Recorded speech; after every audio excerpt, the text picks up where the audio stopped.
Good morning, everybody. We'll be beginning shortly, so please sit back, relax, and enjoy the music until we're ready to begin. Thank you so much for being here.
Yes, Randy, that is the morning routine.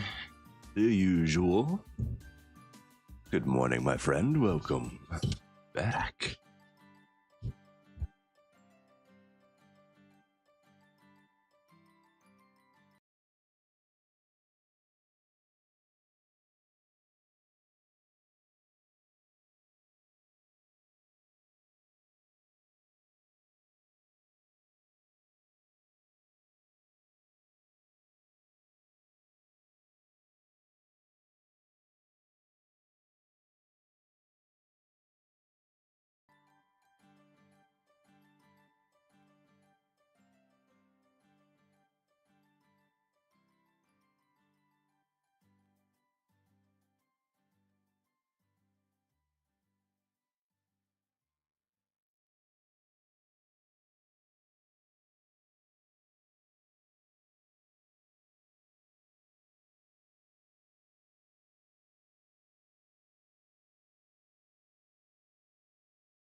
Oh, YouTubes, what are you doing?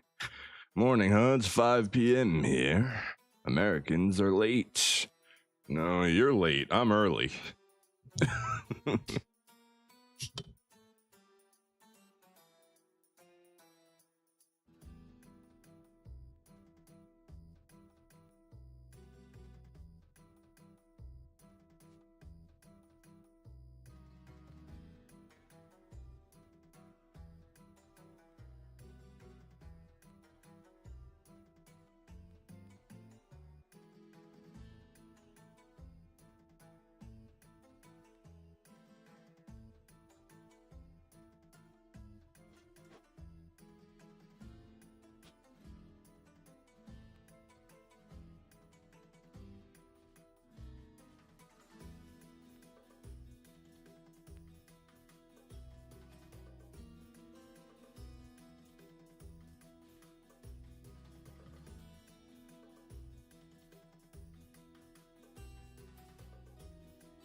Screw ya. I still didn't get the short horror game. 616 Games is kind of good for funny horror games.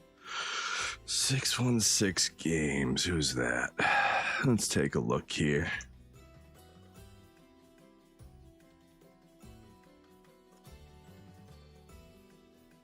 Yeah, see, I'm just gonna stop here. I know you're not supposed to judge a book by the cover, but the very first game that popped up by them was a game called The Poop Killers. Yeah, I'm slightly less interested now.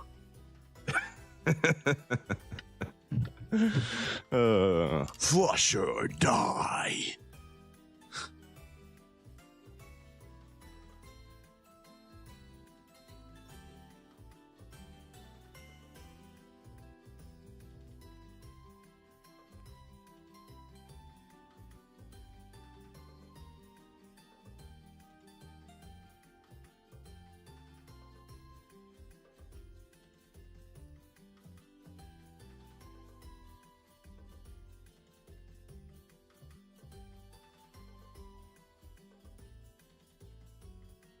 Made a whole series. That's okay.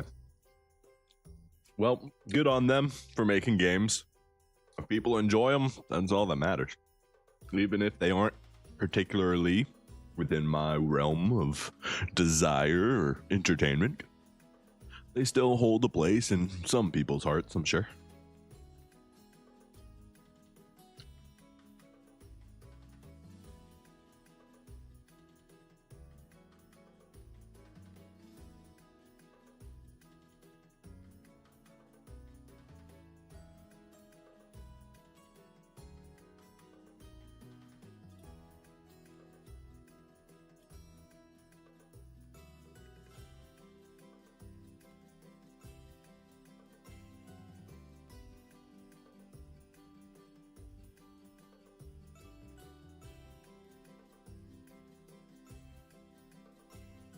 Sorry for the delay. I kind of woke up at like 9:50 today, which is like 10 minutes before when I normally start the stream right now. So we got to do the whole wake up process thing here. You know, food, get the water ready, make sure the stream is ready. I could start right now, but it's going to be very hard to start if I'm eating breakfast. You know what I mean? Ain't got 4 hands.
Another day older and a deeper in debt. Yeah, baby, don't you come in, 'cause I can't go. Loan my soul to the company store. To the company store.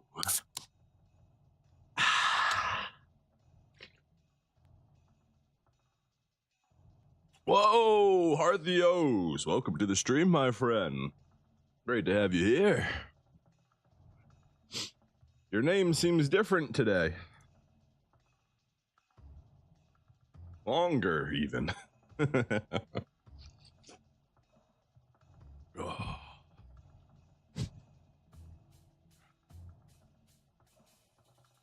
Oh, mainstream. Where's my game? My game! There it is. There's my game. Good morning, everybody. Welcome to my stream. My name's Val Shinobi, and today we're jumping back into a vintage story, a WaterWorld playthrough. Yesterday we made marvelous progress in our advancement of technology. We finally put together the final pieces that we needed for sturdy leather. And now it's time to utilize that beautiful product to make something. And then we can go back to terraforming the island and doing all of our springtime chores, of course. We have, we do have many things to do as it is springtime, which means we have to take care of the bees. We're gonna have to do plants soon again. We got our berry bushes coming up, which we need to process. Whee!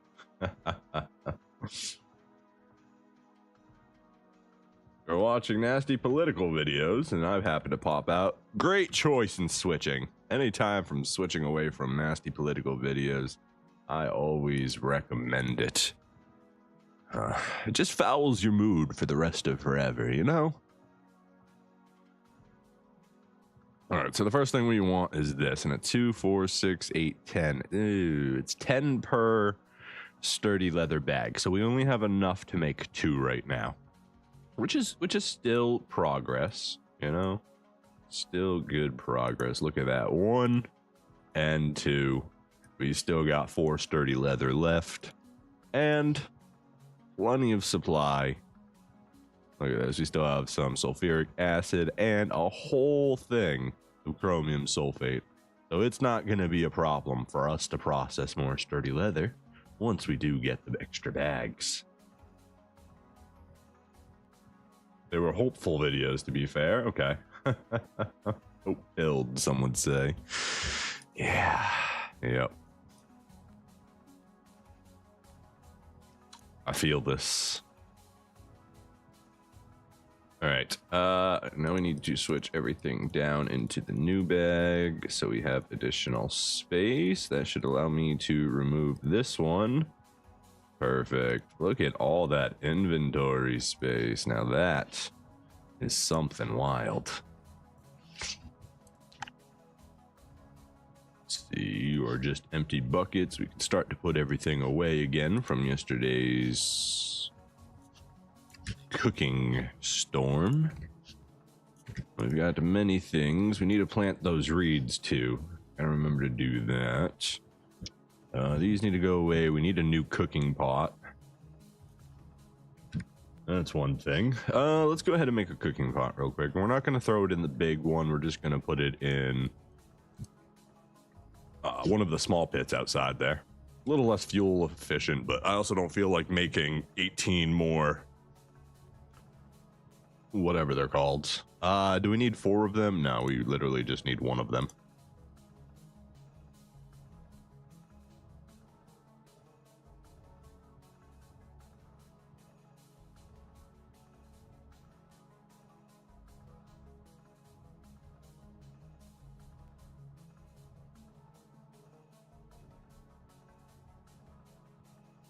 Oops, that's not right.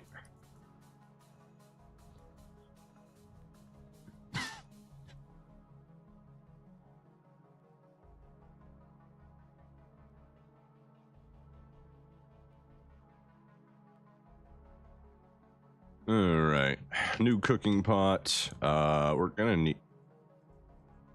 What? Why is there no sound? Where's my sound? Hold on here. Hold on, we have an issue. I don't have any sound in my headphones. There's no snare. There's no snare in my headphones. Can I get a snare in my headphones? What the heck, mate? Ah, we got sound again, and we're good. Hold on. We'll be coming back from the blackness, the void, here in just a moment. Ah, there we go. Beautiful vision again.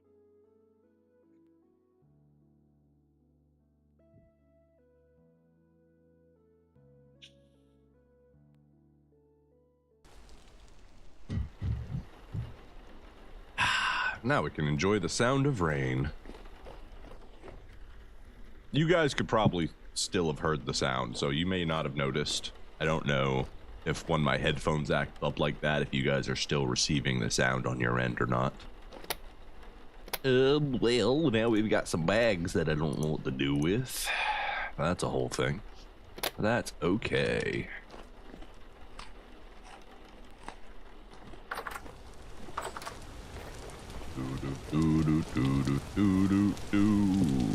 Probably should have grabbed all the things we needed so we could fire that up here. Need sticks. We need dry grass. Always forget exactly how much we need, so we're just gonna grab half a stack. And then we need some peat. We've got plenty of the peat right here. We'll grab 8 just in case. It shouldn't be more than 4 though. Should just be a 1-layer pit kiln.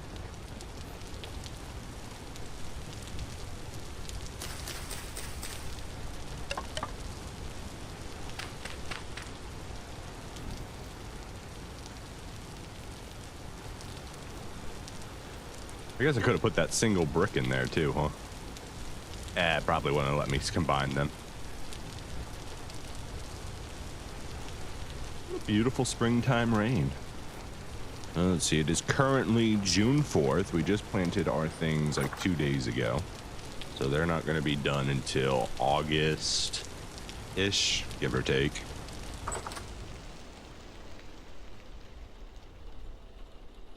Did I switched out my pin accidentally. I'm not the messenger. The messenger was the guy we stole from. We're the blackguard. Do you still have... Yeah, you got my pin right here. Beautiful. We'll take that back.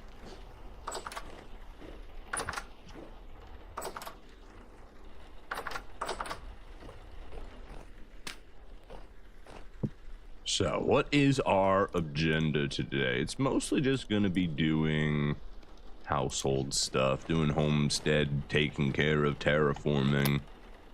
We will be going out on a little quest in a little bit, but we have to first situate ourselves. Yeah, all this can go in there, it's fine. That can stay. Let's move all this up into our inventory so we can have our weapons back in place proper. And we can go plant all these cattail reeds.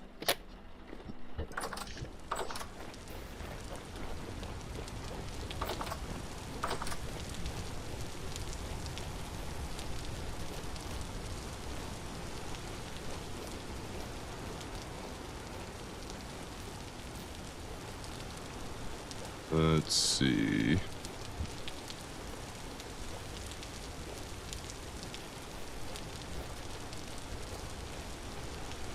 Yes, we'll start over here. Are these flowers in the wrong place? They appear to be. We can move those. Reed. Red top grass needs to move. Reed. There we go. Reed here. Is this a corner spot? It is. Reed can go here. Reed can go here. This one? Yeah, that's a corner spot.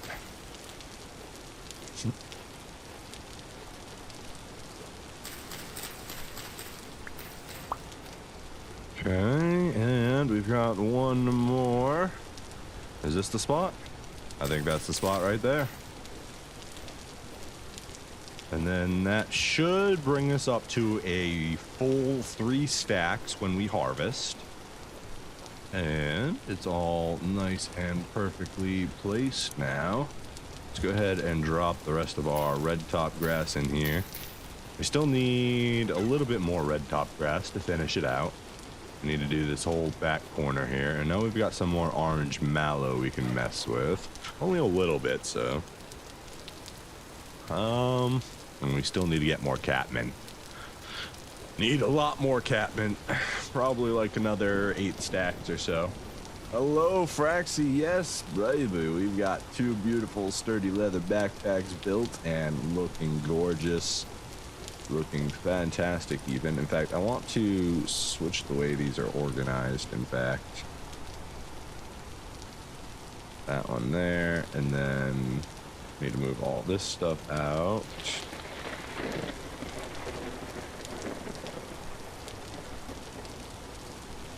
There we go.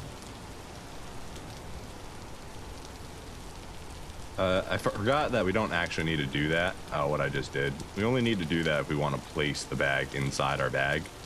But we could swap the spots on them all day long without actually moving the stuff inside them. A wasted extra step, but it is what it is. All right, Mallow, I don't have a good place for you right now, so I'm thinking maybe you just come up here by our window. No, we don't have dirt there. We would have to set up some dirt there and move all the jugs. Can you go here? Sure. Not there. We don't like that spot.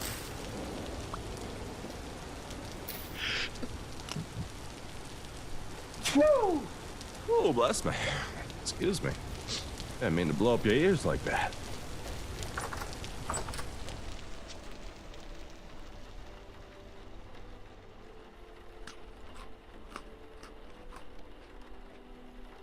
Sorry, Bubby. Did I wake you up? Give me a little morning nap. I apologize. How dare I have human biology?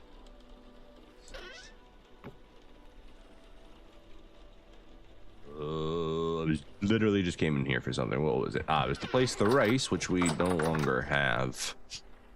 We should also consider making... How are you down here? What do you mean? What do you mean?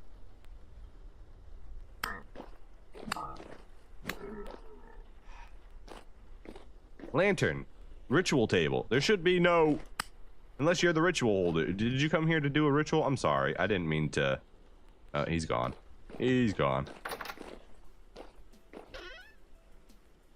Alright, how much rice do we have? We currently have 24 rice. I think we go ahead and make a rice field right now as well. You guys are down there in my swimming pool. You having fun down there?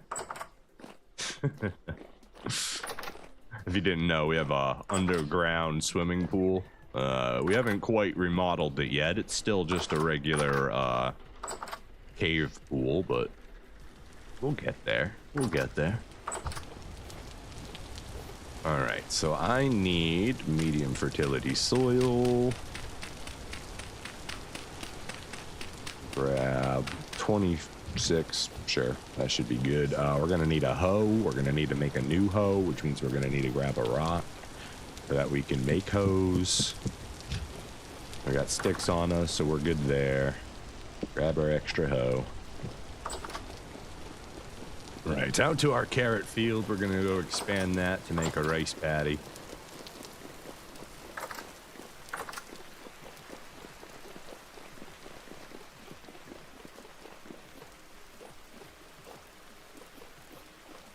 Let's see, maybe do the rice one right over here. Yeah, it looks like a good idea. So what are we gonna do with it? We are gonna do... Did I bring a bucket? I didn't bring a bucket. Of course I didn't bring a bucket. Why would I bring a bucket? It's not like I need a I missed a spot. It's not like I need a bucket.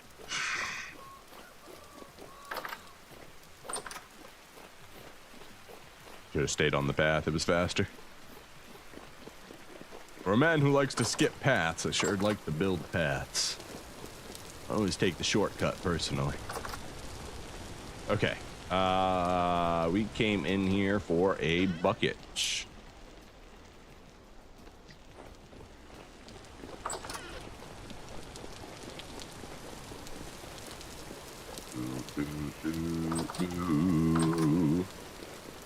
Probably gonna have to go pick up chicken eggs too here soon.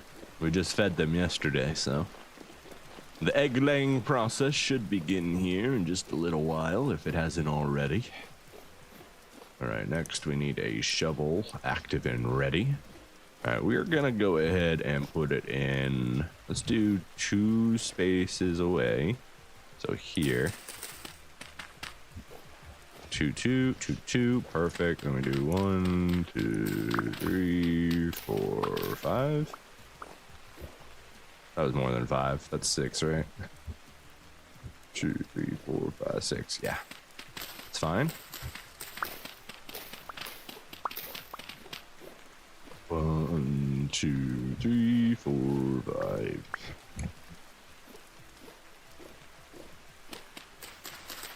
1, 2, 3, 4, 5, 6. So is that 7? I didn't mean to do 7. 1, 2, 3, 4, 5, 6, 7. It is 7. Gross. 3, 4. 1, 2, 3, 4. 2, 3. 1, 2, 3. Now we just clean up the rest of this dirt.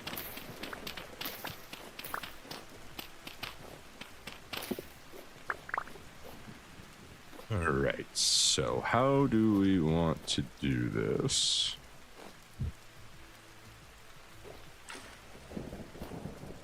So if we start the water source here, and then 1, 2 here.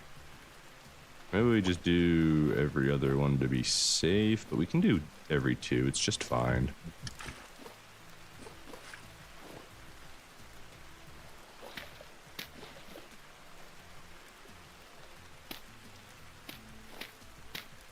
One, 2, so then that one's gonna land there.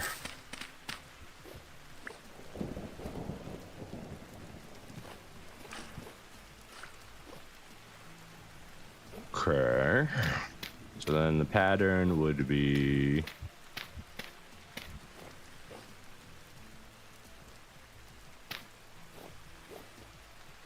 is that gonna work? This one's gonna end up being bad, isn't it? No, because we'll put another water piece right here. Yeah, that'll be fine. Then we skip 2, put 1 there.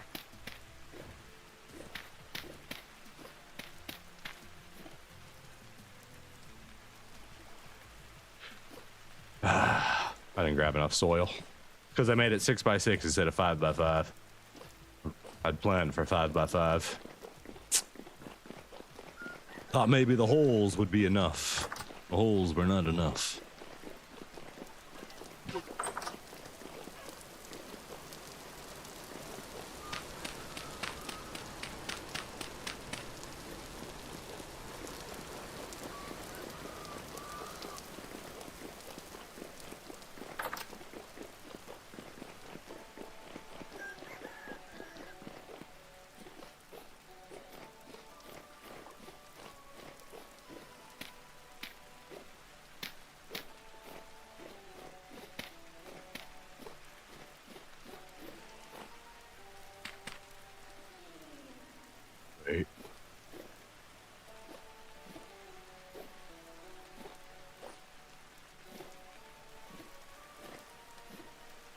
Something isn't mathing here. Am I doing 2 skips or am I doing 1 skip? What are you doing, brain? Let's go 1 skip. We've already started 1 skip.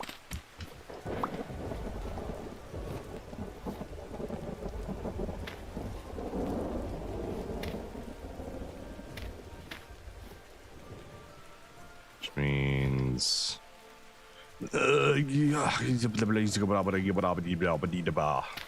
Let's restart. Put in all the dirt. All right.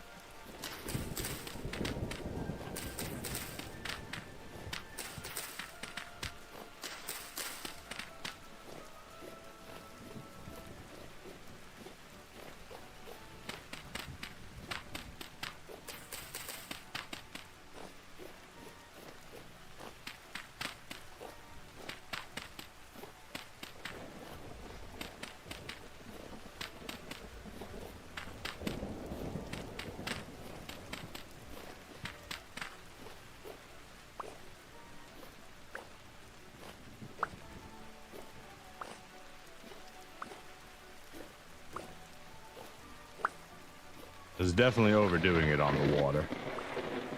But why one skip? So when you do 2 skip, right? I can show you an example on the other one. 1 skip ensures that all water, all blocks, no matter how far away from a water tile, are moisturized because they're all going to be the equivalent of 1 block. However, if we come down here and we look at our advanced system, if we do 2 skip, like we do here, 1, 2, 1, 2, right? You've got this system of double skipping, right? Until you get over here. You've got this issue that can pop up on the far ends where it's 2 diagonal, because 2 diagonal is actually longer than 2. It's like 2.3 or something. So what happens is this tile right here on the far ends of patches just doesn't get moisturized. One skip ensures that everything gets moisturized. Double skip should theoretically ensure that if you make your plots the correct size and you don't mess up and do weird stuff like this. But it's just about not needing to water plots of land. That's all it's about. 1 skip versus 2 skip is basically the same. You get slightly more farming space on double skip, but you got to be a little bit more proactive in your planning design. And if anything, that is one thing I am not. All right, so let's go.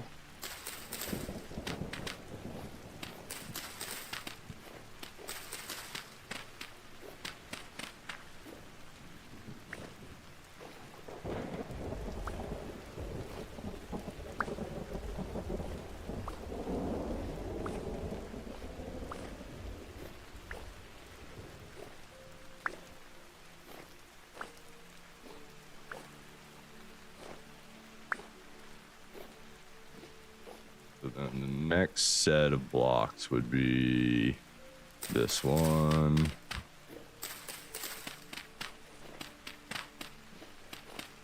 We're fine with that. All right, we'll fill in the rest of these with water source. And then fill in the in-betweens with more soil. Hit you, nope, that was wrong. Incorrect, sir. There we go. Beautiful.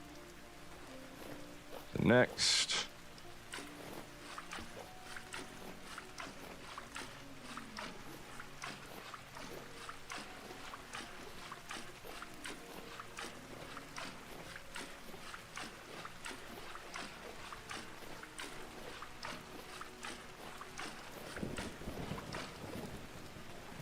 Okay, that step's done. Oh no, my shovel.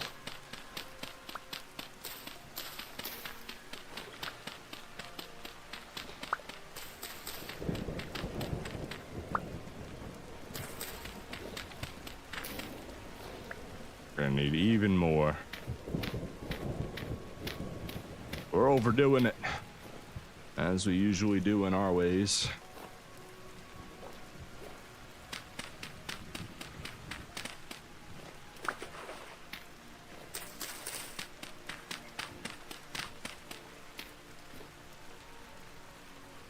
When does the game fully turn steampunk style? I don't know if it ever technically goes full steampunk.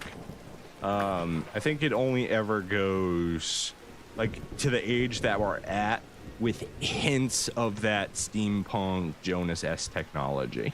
I don't think it ever goes full, you know, gas lighting and all that like you can find in the ruins and stuff. I don't like, I think we can make some Jonas lamps, but they're like extremely expensive. So, I mean, maybe there's a way, but there's no way to power any of your buildings through steam and coal like they do. Like there's no, you can't build a generator. You can't take their generator and connect it to your power stuff. Like none of that works.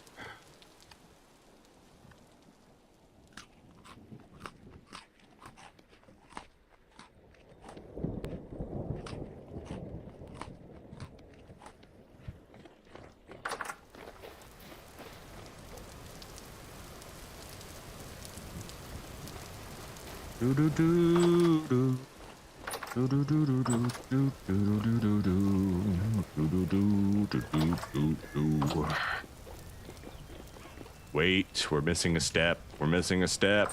We need dirt. We need dirt.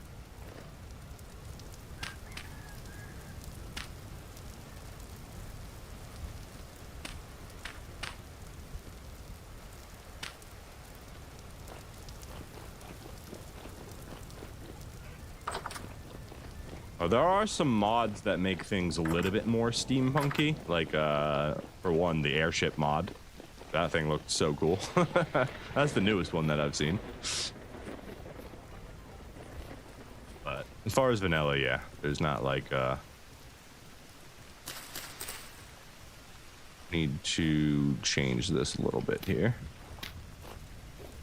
I used the wrong soil for that. Sorry, sir, I gotta dig you back up. Don't mind me. There we go.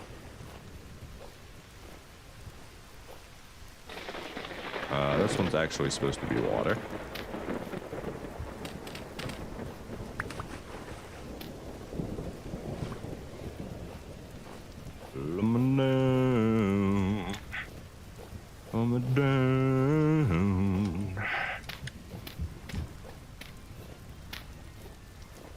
Beautiful, beautiful. Okay, now we need to figure out which pieces of dirt still need to become medium. Okay, it's just this one.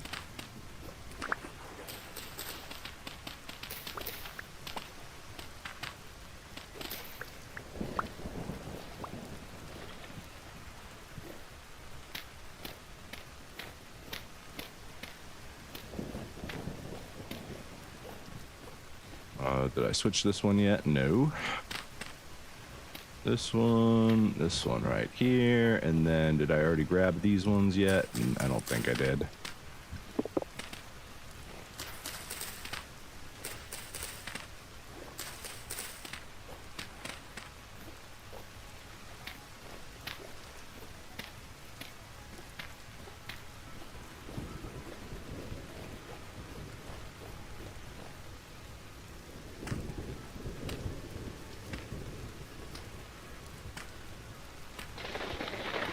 If you want more efficient use of your space, you could definitely do the 2 splits, and then you just need to make sure that your outside ends with water rather than ending in a tile. If you have it where your 2 block ends here, right, this piece of dirt right here, if farmed, will always have half moisture.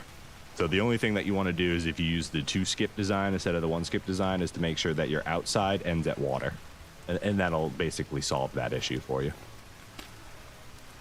What material color of the walls would look good with a beige color roof? With beige, like a tan?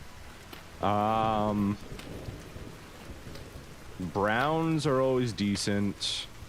You've got, you know, it depends if you want to go with like a monochrome, or if you want to do something that's going to get highlighted because of that beige color. If you want something that kind of sticks out more, you're going to want to go with something that's like contrary to it, so something brighter, like a nice red, green, or blue.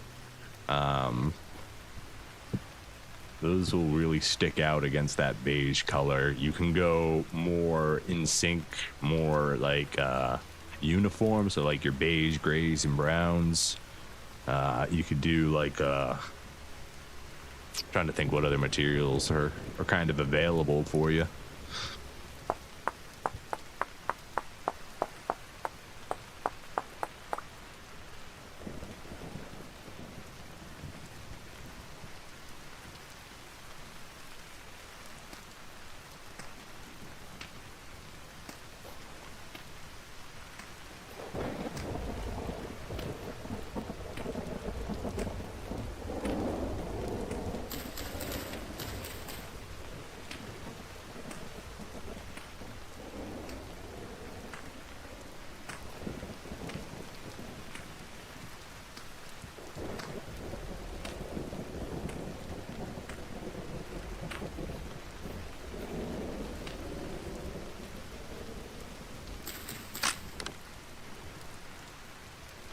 Why does this always happen to me? Why do I always need to make another hoe when I have two left? For some reason, I'm able to overdo things by just slightly too much every single time consistently. Incredible. All right, well, either way, we got our little rice patio here. So the point of this patio here is we're gonna probably extend it out one more, and then we're gonna have it come down as we grow our rice seed, probably out to here. And then once a year during the summertime, we'll plant rice over here, and then once a year we'll plant carrots over here. So this will be our boar farm, this will be our sake farm, and we'll be able to get nice big harvest that we only have to do once a year.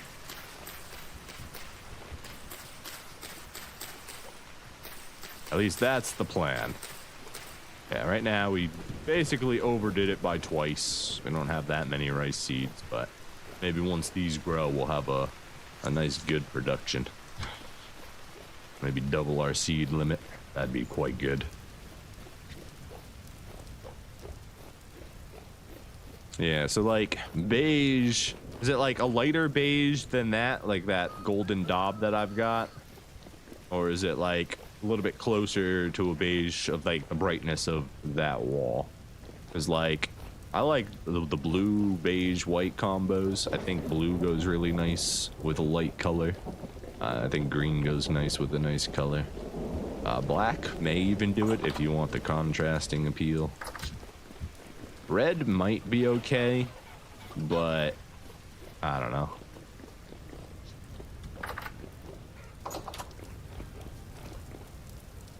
See, we've got so many different colors of shingles too, if that's what we're referring to. If you got that nice cream or beige from like this area. Let's see what colors we got. You got that black ceramic, red's okay. Copper, good luck with that one. Purple could be okay. It might be a little eccentric.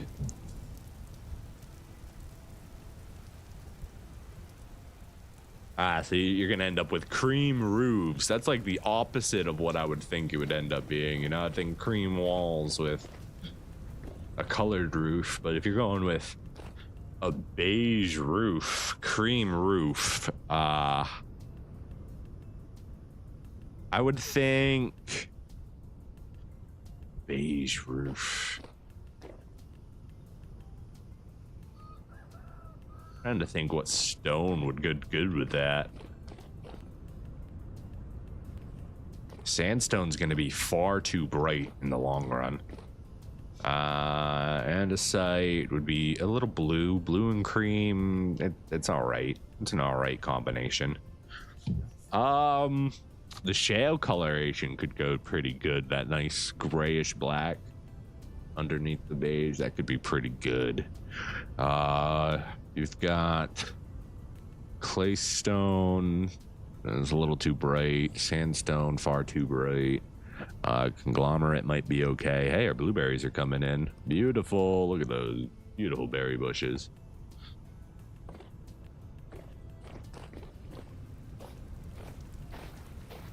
Yeah, I don't know. I don't know. Cream roof is a little weird to me. Maybe you can make it work though. I'm not a professional. I'm just a weirdo. Like a weirdo on the internet. All right. What we were gonna do next? We just did. We need to put everything away. Is what we need to do here. We got extra soil right here. We've got even more soil right over here. Beautiful. We took a log. We need to put that back.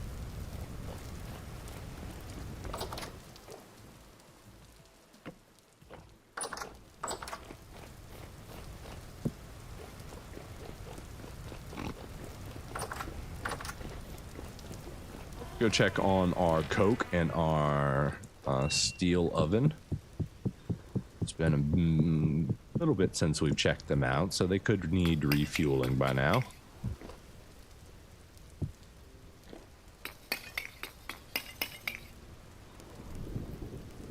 Coke comes out, coal goes in, we shut her down.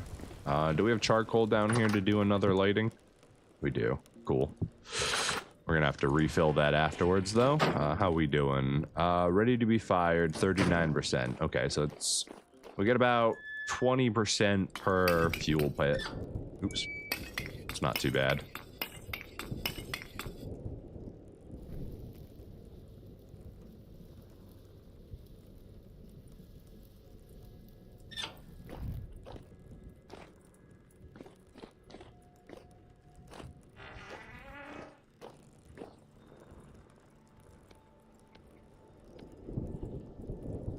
We're gonna need more for this as well.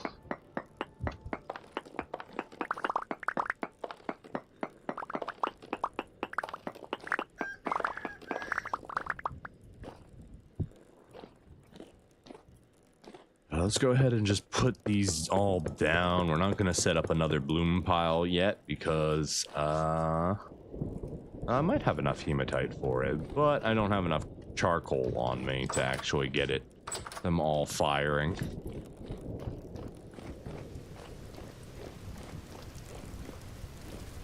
Hello, workshop.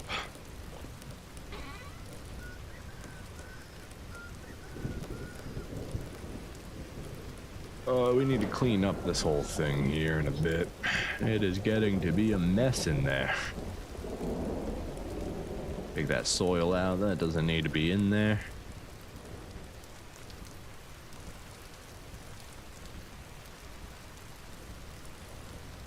You just found a ruin that has a whole bunch of shingles and you wanted to make use of them. Yeah, I completely understand that sentiment. If I found a whole bunch of shingles, I'd want to use them too instead of building more. You know what I mean?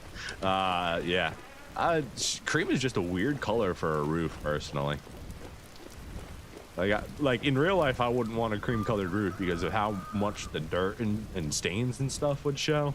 Right? Like I'd probably want a darker roof typically, just so you can hide some of the unmaintenance. Oh, we forgot to put the ingots up. We'll just throw them in here for right now. It'll be fine. Probably. We do have more shale. We could make the cobblestone I need to finish my trimming. And my roofs, my floors, my paths. I need to finish my paths.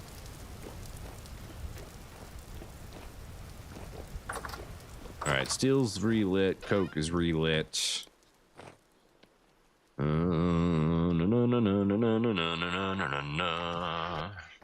Need to go put this dirt away.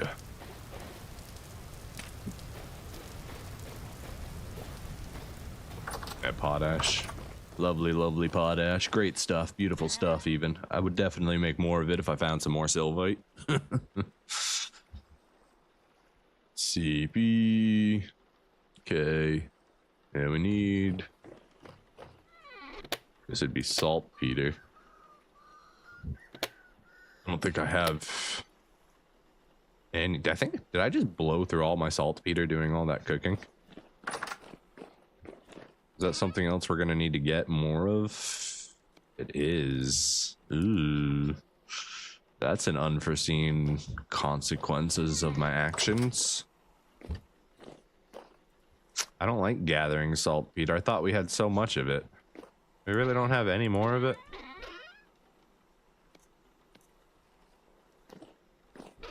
We don't. I don't have any more of it at all. Do, do, do, do.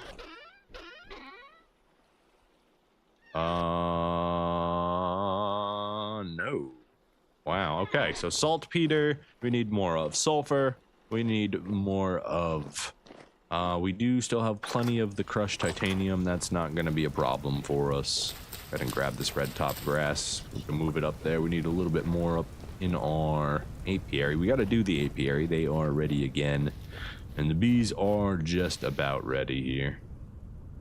Where's my bowl? Right there.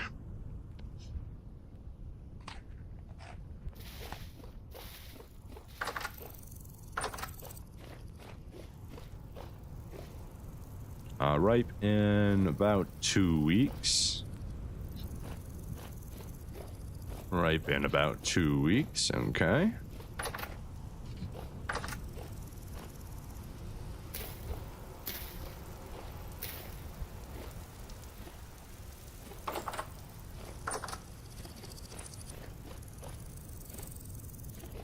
Go ahead and grab all this flour out of here that we don't want. We should probably process our trees too and flip the charcoal. Okay. We've got some chores to do. We've got some chores to do.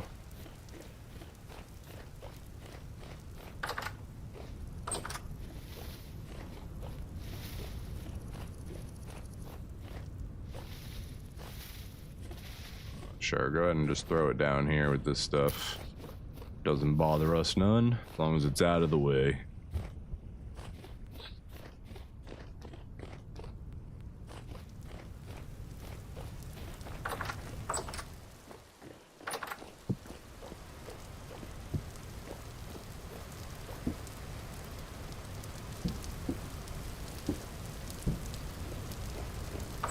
I believe that covers all of our rot. Let's go grab all the eggs from our chicken coop, see how many they dropped for us.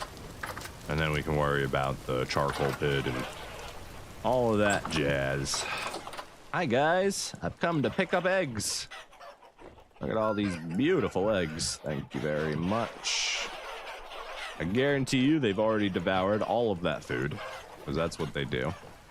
They just eat, eat, eat, eat, eat.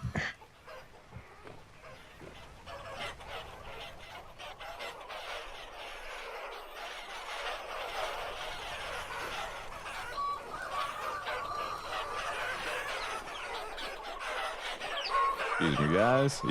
Yeah, they devoured everything. They ate it all already. Hey, look, a baby chicken.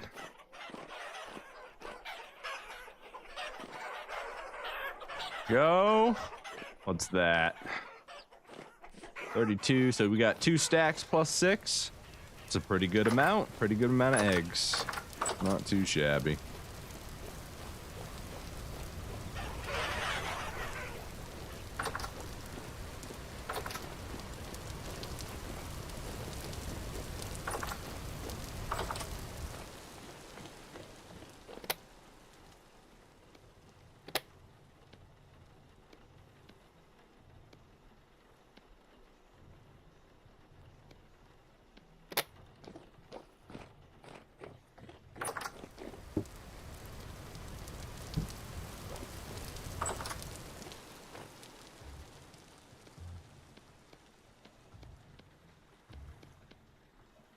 Okay, what was I gonna do? Chop the trees, process the charcoal. Oh boy.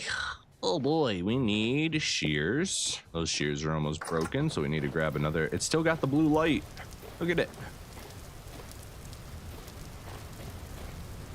Now it's extended all the way over here. My docks are slowly becoming magical, apparently. Nice checkered floor. Thank you. You like that? That's white marble and polished basalt. Beautiful, beautiful tile for our kitchen. We originally made it as a tile for our workshop and then decided it looked absolutely awful in there, so we moved it. As one should. Let's go ahead and grab extras just in case we need it. Alright, first thing we're gonna do is go process our charcoal to give us a place to put all of the wood that we're about to gather.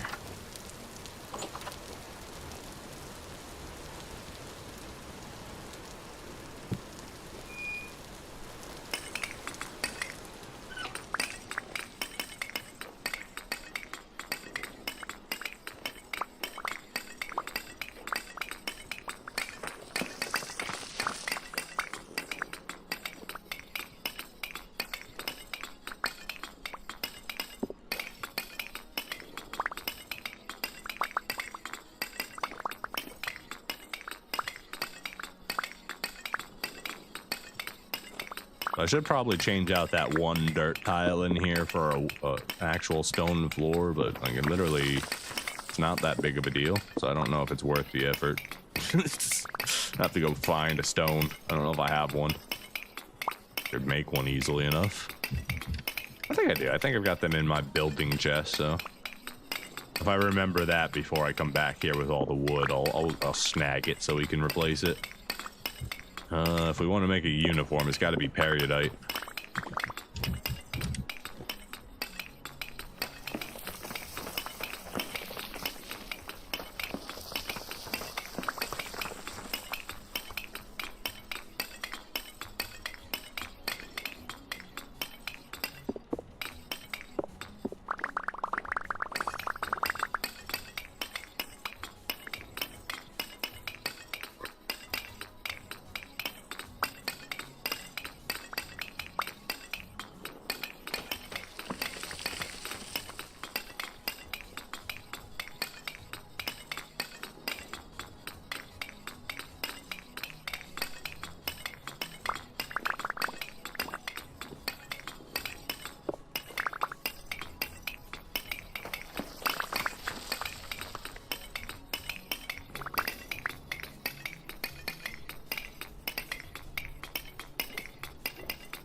Not bad. Another 6 or so stacks, maybe a little bit extra. Yeah, moving on to our 7th stack.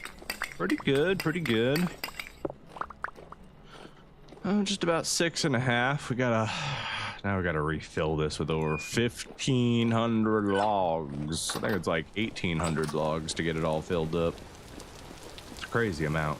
Absolutely ridiculous. Oh, we gotta put our shovel back there. There you go.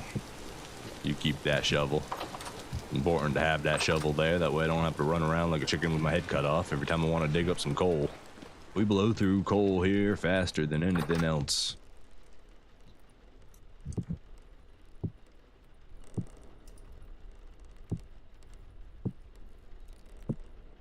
Bring the rest of this upstairs with us.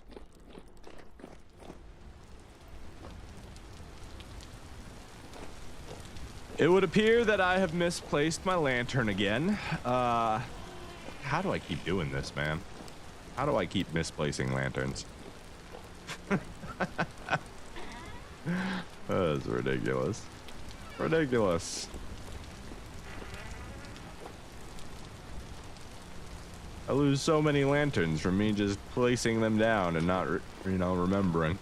The whole world's gonna end up lit one day because I just built a lantern and forgot it wherever I was at the time. Where would it even be?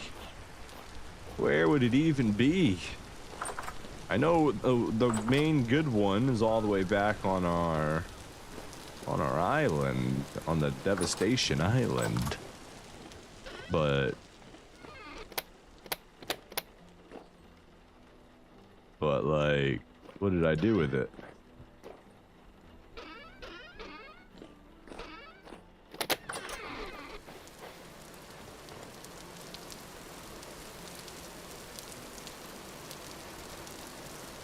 Well, it's not in here. Put all that stuff away at some point. Ah, my goodness, what did I do with it? I didn't put it in the basement, did I?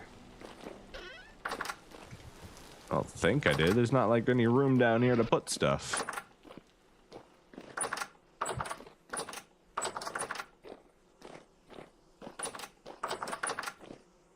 No. I have no idea what happened to my lantern. There's like a lantern goblin that just keeps robbing me. I swear, man. I'm definitely not putting them down and losing them. Oh my goodness. Oh well. What are you gonna do? I'll just make some more, I guess.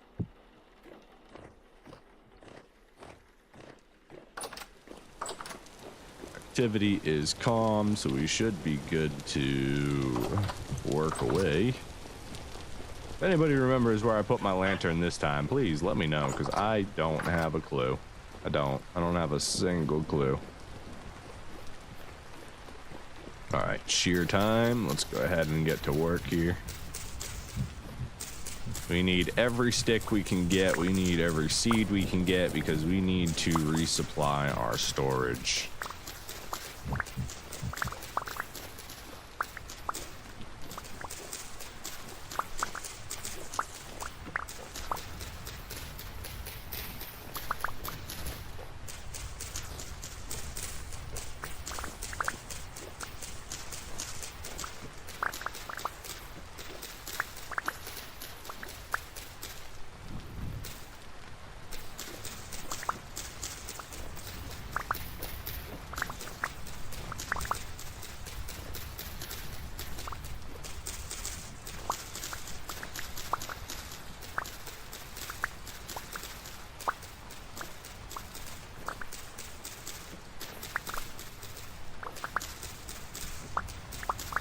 We're hoping to get 2 stacks of acorns this time around. I think last time we only got 1.5 stacks. We would love to get 2 stacks of acorns to be able to resupply our wood wall here.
Hello, Crow. Welcome to the stream, my friend. Glad to see you again.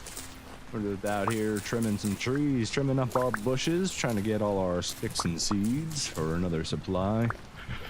Doing all our springtime work. We got to go ahead and flip the charcoal pit. We got to trim down all the trees and collect our sticks for the season. We already did all of our springtime planting, so that's all ready to go. We've got the rice and the carrots and the flax all planted in their different respective fields.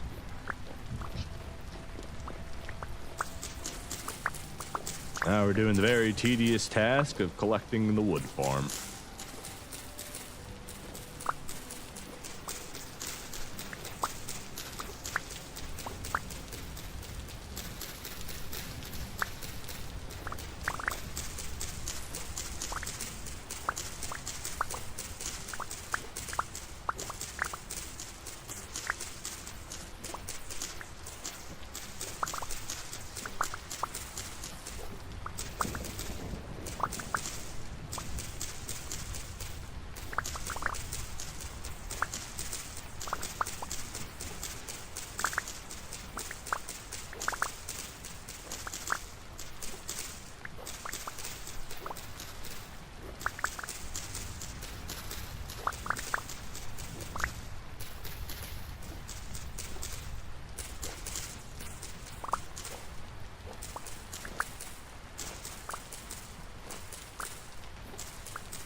You lost your 100+ hour playthrough recently. How'd you do that? What happened? Were you on like a, first of all, were you doing a hardcore playthrough and you made it 100 hours? That's incredible if that's the case. Or did something else happen and less fortunate?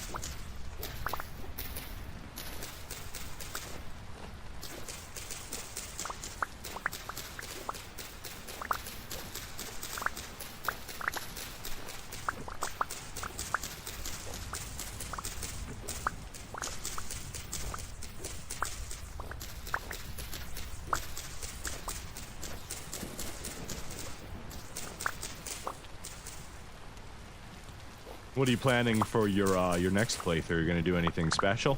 Doing a challenge world of any sorts? Hot, cold, desert, island, skyblock. I've seen some people do skyblock. That's, don't know how I feel about it though. I felt like they used a little bit too many mods to make it work. Yeah, hardcore permadeath. Oh no, you saw the blade. And it pushed you into a pit. No, that slow descent into the death pit. Oh, that's the worst. Falling knowing there's nothing you can do to stop the inevitable end of all of your hard work as you sit there and button mash on the ladder, hoping that you can ladder clutch. That's rough, man. Hey, congrats on making it that far in a permadeath run, though. That is impressive. Good job, man.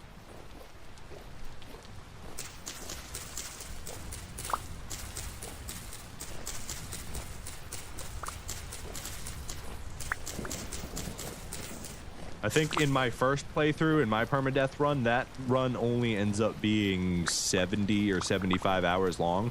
So I've personally never made it 100 hours into a permadeath run. Oh, there you go.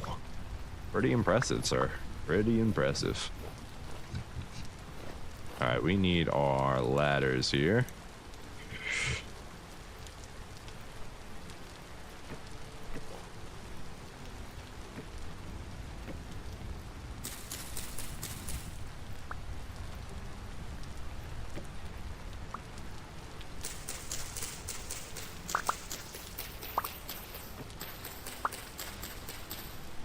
You used to dying? Yeah, me too. Typically I do like most of my stuff as hardcore. Like if there's a permadeath option, usually I'll select it. This is like one of the first times where I was just like, you know what, softcore, that's what we want to do. We don't want to have permadeath, we want to make progress. Like, I'm stuck somewhere between I love permadeath and the hardcore responsibility and the payout of everything that you achieve in it, but at the same time I also hate losing my progress like that. So it's like, ugh. I fight it myself for what I enjoy. Is the masochist in me too sadistic? Who knows?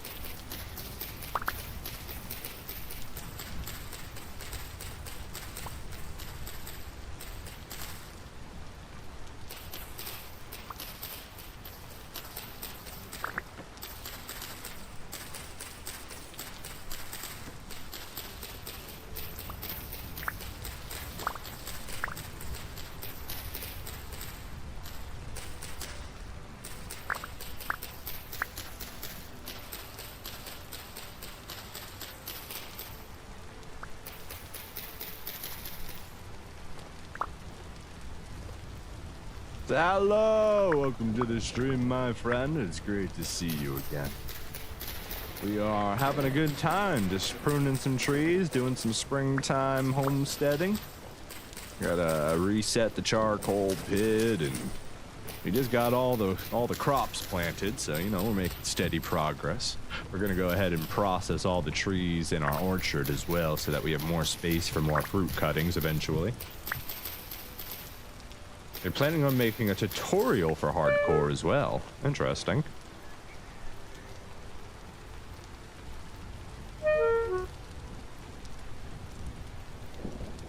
I'm glad somebody's out there making tutorials, because I am not that guy. I will not ever really be making tutorial guides for people. I have no problem helping people answering questions and doing all that, but when it comes to content I want to make, it's not this is how you play the game. It's more of this is how I played the game, and here's my story. But it'll be a good watch. I'll keep my eye out for it. I always find it interesting to dive into the minds of others to see how they optimize their playthroughs to avoid critical death.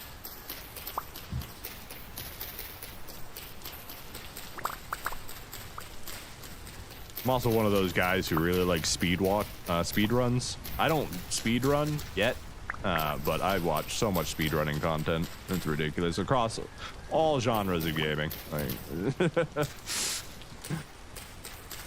The truth is, there exists the possibility for you to speed run Vintage Story. It exists out there.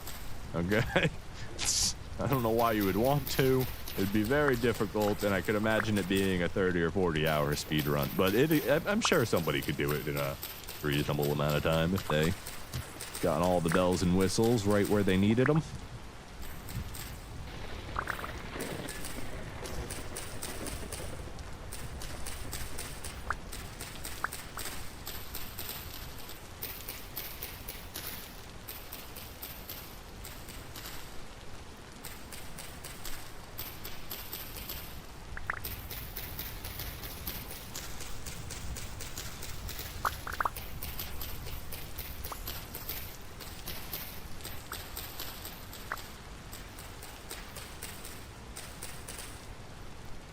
Next Project Zomboid stream when? I'm not really sure. I'm kind of burnt out on Project Zomboid while I've been waiting for the newest patch to come out. You know, I want Build 42 to come out so I can make all my content on that. But we'll see. I gotta, as far as like playing it on one of my variety days, right now I'm either gonna be playing Diablo 2 because I'm still hella addicted to that game, especially with the new Warlock class. Might try to do a hardcore run and do a permadeath run and see how fast we can beat normal Nightmare and Hell mode, etc. But as far as Project Zomboid, it'll come on a Friday, you know, when it comes. As far as the next movie, I don't have a current plan. I had a project in the works, but I didn't get enough community footage to get it working. I want to do a chunk man and the random chunk challenge thing, and then do an actual chunk man video. But I just haven't been inspired to play it. And like, when I think about the content, I'm like, I could make that video right now, and the video will do okay. Or I could wait till Project Build 42 comes out, and I can make that same exact video and have it do 3 times as well, just because Project Zomboid is a hot topic again. So like the motivation isn't quite there to do Project Zomboid. I love Project Zomboid, don't get me wrong. Like, I want to do more videos for it. But I have far too much. I just want to wait for the newest update for it, really. That's the main thing.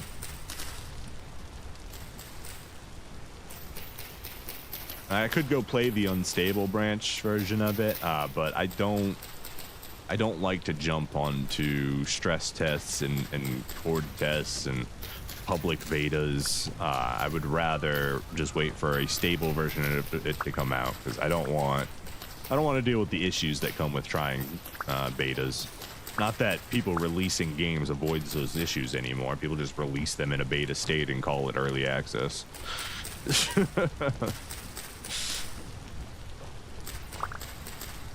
That's the life we're living right now. I've trimmed a decent amount of these. Hey, get out of here, Ant. That's my sandwich. I'll kill you. I'll kill your whole family. I'm gonna have to kill its whole family. These motherfuckers coming in here again. It's not even springtime yet. You guys are already waking up. You're gonna have to go kill your anthill. You guys had one rule: exist outside of the outside of my premise. You've been doing pretty good up until, I guess, this year when you forgot the rules. So now your whole colony's gonna have to die for your mistake. Shame. Shame. You should have listened to your old elders. Don't go inside the death trailer. Everything was good until you stepped beyond the forbidden door. And now we're dealing with the plagues of God.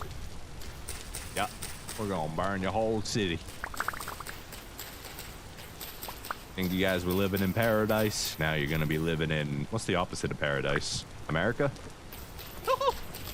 Political burn.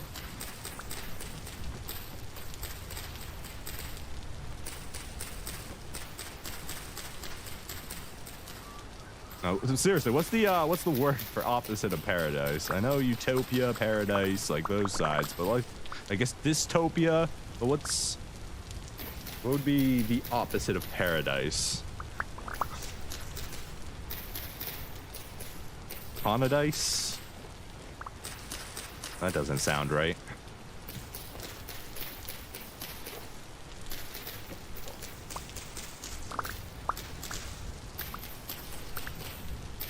It was a hellscape, but I don't feel like that word is directly connected to paradise.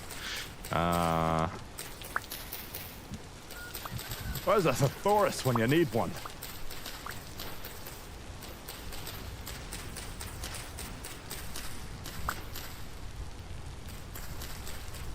Uncle Vile, what's a thesaurus? Don't worry about it. Just ask Google.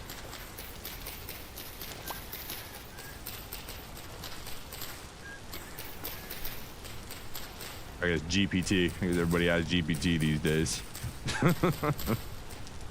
Google kind of sucks, honestly. Ever since they've gone down the AI rabbit hole, their search engine has been worse and worse and worse. Finding the results of ancient lost videos is almost impossible without going through archives. Hello! It's just hell? It's just hell, Hartheos? Paradise, hell? I feel like hell, hellscape, that's all correct. Dystopia, that's correct, but it's not the intended vocabulary I'm searching for. You know, like you've got progress and congress, so like evil, good, love, hate, paradise, what's the word that goes there? Yeah, we're gonna find out. Opposite of paradise. It's probably gonna give me a stupid word that I don't want. Hell, hellhole, yeah.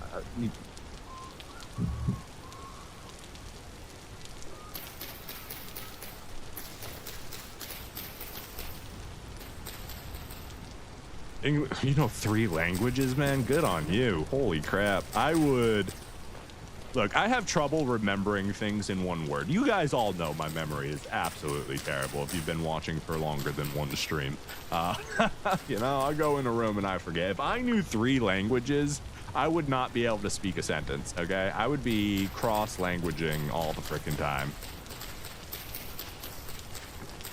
I'd be like, I mean, I see that happen in people. They're like, you know, como se dice, house. Yeah, you know, whatever the case may be in your language, you know, you switch them up because you forget that particular word, but you can remember it in another language. I wouldn't even be doing that. I wouldn't know the word, so I'd be speaking 3 languages in a single sentence.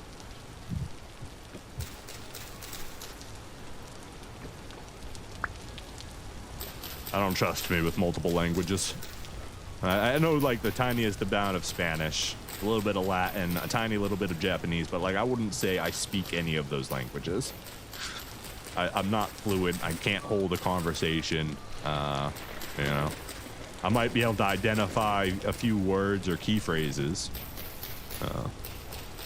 but by no means would I say I am fluent. All right, oak tree sticks are cut. Go ahead and drop down here. We got to go deposit all of these. Maybe go grab our seeds while we can from here.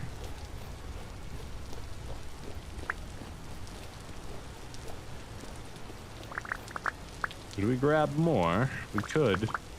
We could grab more. We have that power. Is within the realm of possibilities.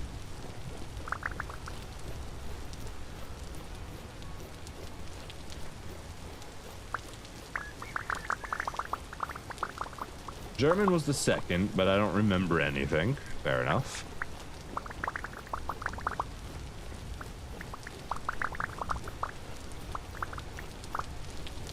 What's your primary? Just wondering.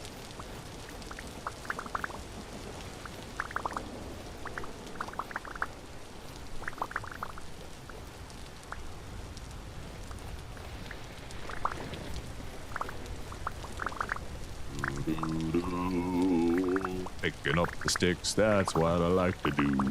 Picking up the sticks, it's an afternoon job, my dude. Picking up the sticks, it's what I like to do. Did we get all the sticks? Did we get them all? It would appear that we have been successful in our mission of stick abduction. Glorious. Oh, stick. A stick. Another stick. Hungarian, very cool.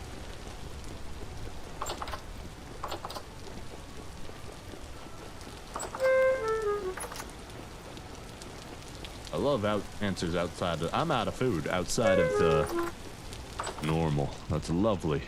I don't know if I've even heard Hungarian as far as like a spoken language. So that's cool. I'm starving to death and I need to eat some food.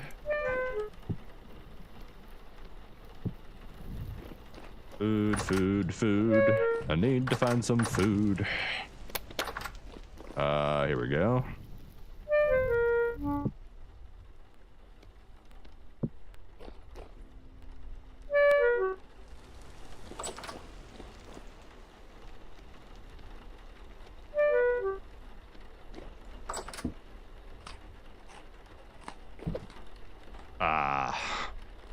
You know, it was inevitable that that was gonna happen. I'm honestly just surprised it took that long for it to happen, you know? We got everything? We got everything. Alright, first things first, we refill our stick storage.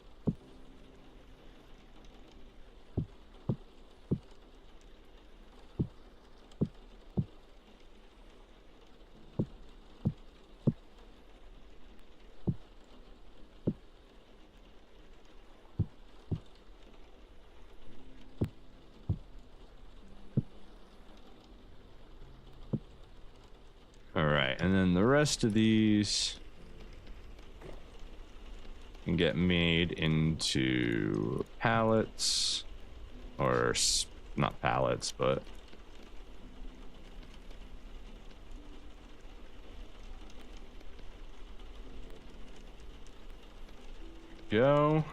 layers of sticks. Welcome back, Crow, to the stream, my friend. All right, layers of sticks. We go in right here. Alright, so we only ended up with a stack and a half of acorns. That's a bit of an issue.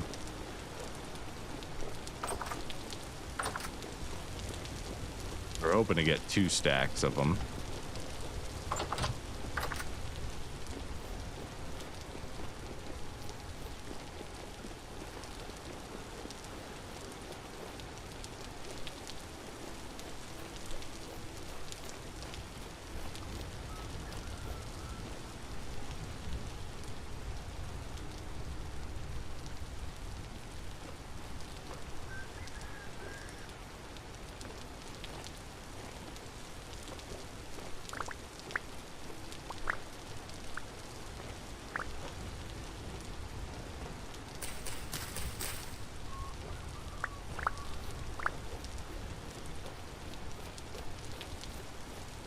Let's see, you want to ask me a question. In my in my playthroughs, how do you survive a bear encounter?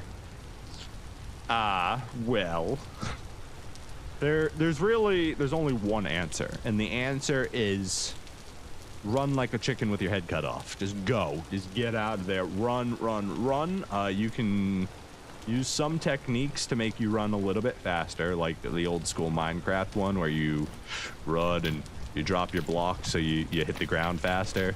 That you could do this while you're running. That can help you get away faster. You can obviously just see bear, go up. This is a decent technique to get away from a bear. See bear, go up. You got to be at least, I think it's 4 blocks high for them not to be able to climb. 5 if you want to absolutely be secure in your place of height. But yeah.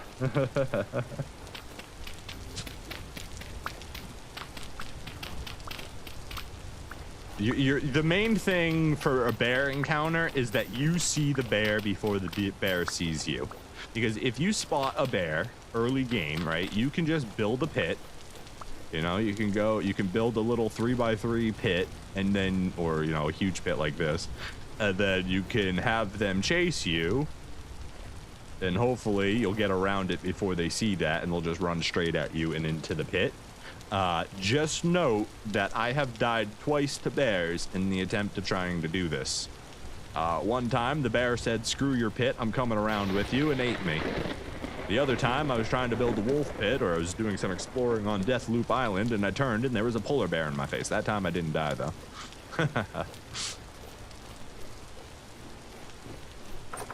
Still don't know what happened to that polar bear. He just vanished one day, never to be seen from again.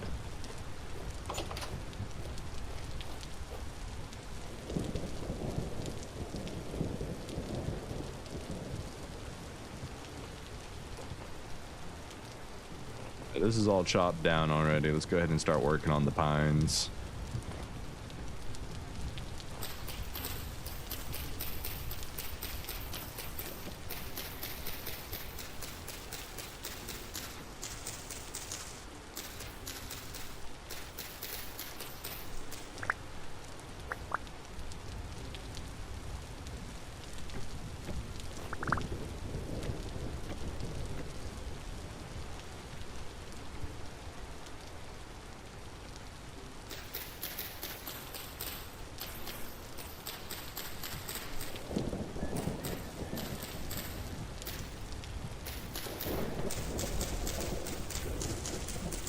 You do the same, yeah. There's only so many ways you can survive a bear encounter, right? And a lot of it, you just have to hope that they're not running in a straight line at you. Part of the reason the block jumping thing works is because it deregulates their path, so they don't get up to their max speed because they have to keep juking or going up a block or to the side or whatever. So that's one of the main things. Not only are you going just a little bit faster in the case, but their pathing is getting messed up because you're doing that. And that's the main thing that saves you. Because they can run faster than you, jump faster than you, climb faster than you. Just overall complete menaces of society.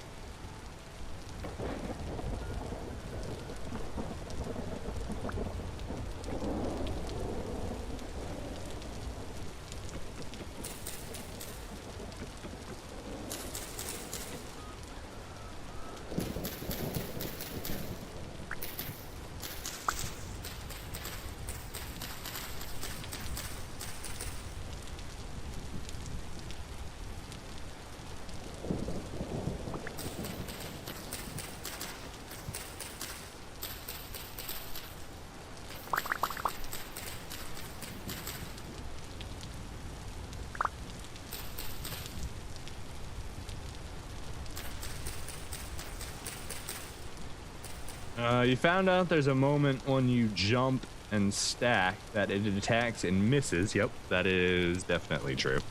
For sure. Because I've also died where I didn't get, jump. Like, if you stop your pattern for, like, too long, you can just fall over dead because you get the attack in. If he's still on top of you like that. Yeah, so that's probably definitely true.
This ladder was not supposed to go on the top of it. It was supposed to connect to it so I could actually grab onto it and climb up. But apparently it had a different idea in mind of how it wanted to perform. Who am I to tell it what to do with its life? Or in life? It's an inanimate object. I don't necessarily know if it can make those choices.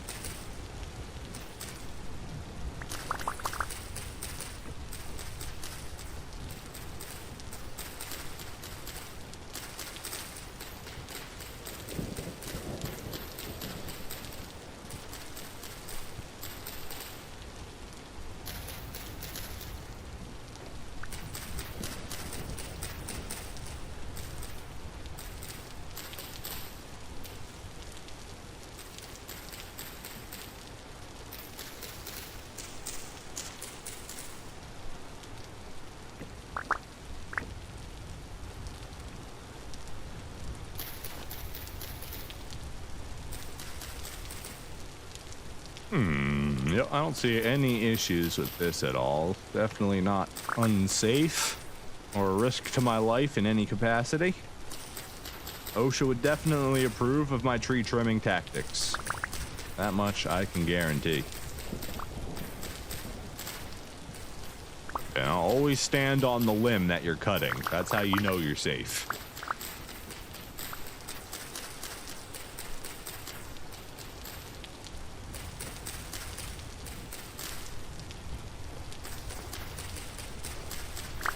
What?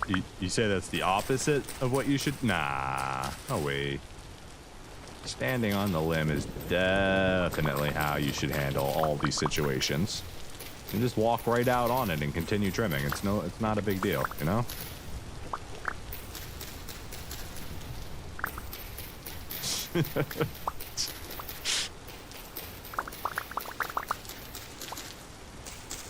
You just walk on that very breakable thing. That's all. Just do it. No harness. Slightly cut. Walk up on it.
Didn't I grab a backup pair of shears?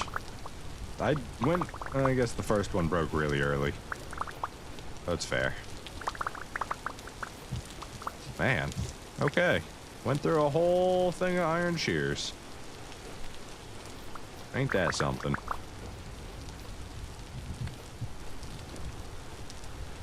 Let me get up the ladder. There we go. That allows me to jump over this. Take a shortcut back inside. Oh, we are gonna need to make more layers of sticks.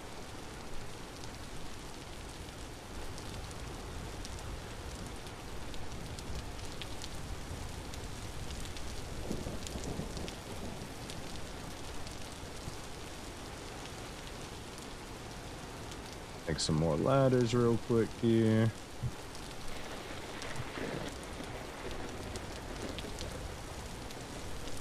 There we go.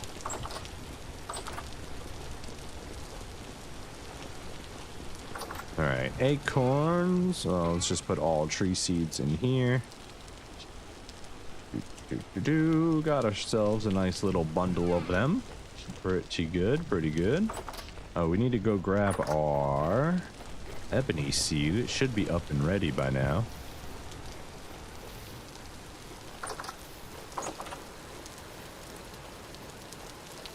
There it is. Beautiful. Beautiful. So I think all we need now is a purple heart tree, and then we've got. Why are you collecting the sticks though? Because we go through them. We go through them. Go. The sticks are a byproduct of what we're actually gathering. We're actually trying to gather the seeds and the wood for all of our use, but the sticks are just a good byproduct, and this is an easy way to keep them collected for when you do go through them. I'll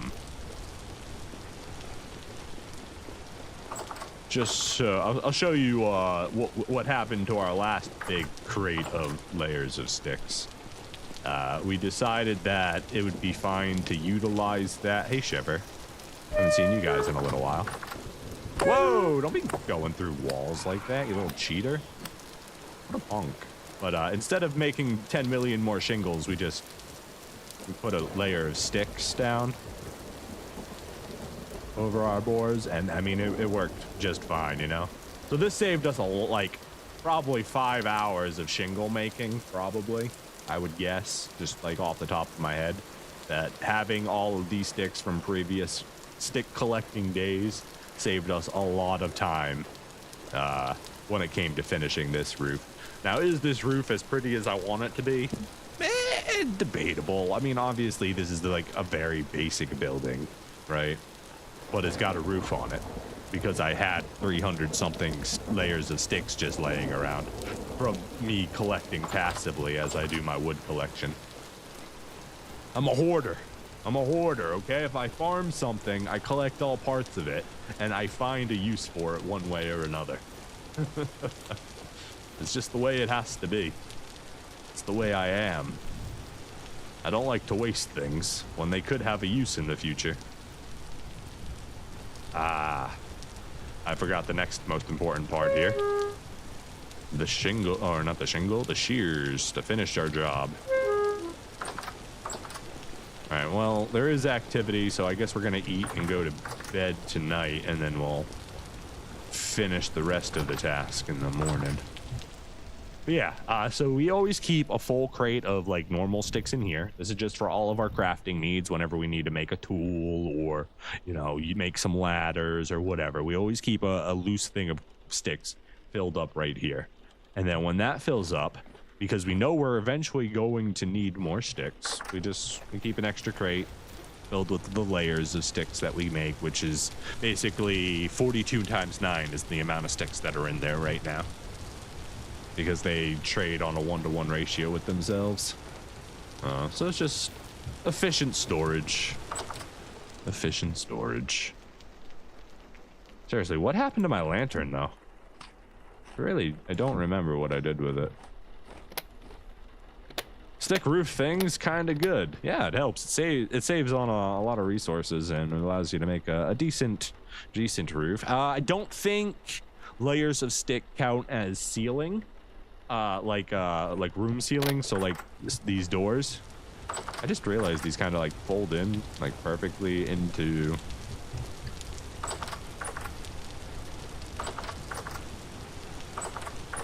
That's cool.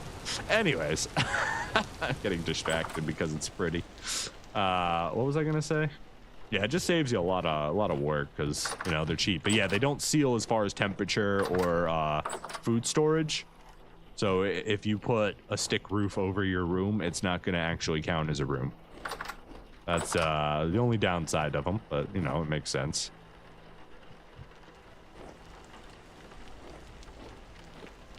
Yeah. We've gotten every tree now, I think, except the purple heart tree, because we made exactly one planter for every tree type, and every single one of them is full now, except for one.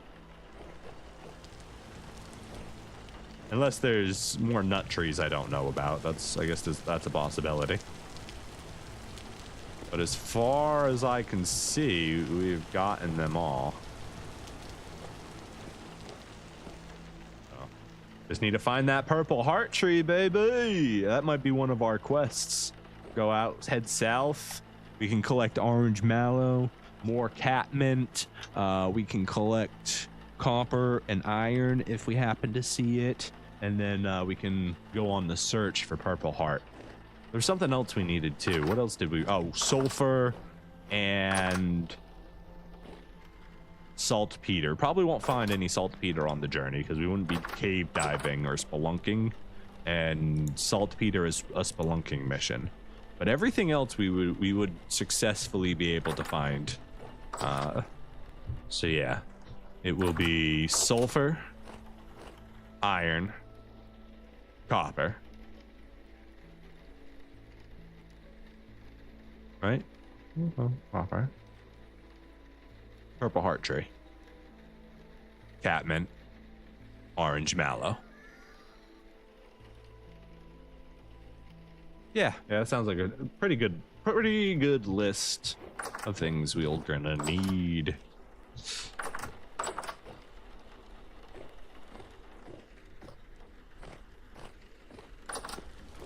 All right, shears. I need more shears.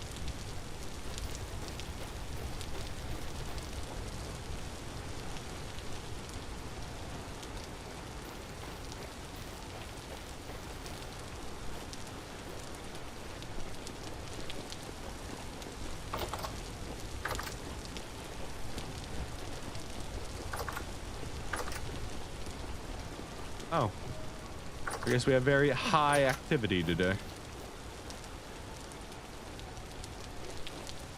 If you study hard, work hard, and you get high grades. Well, that's not quite the quote, but good enough. I'm like not able to climb up this particular ladder for some reason.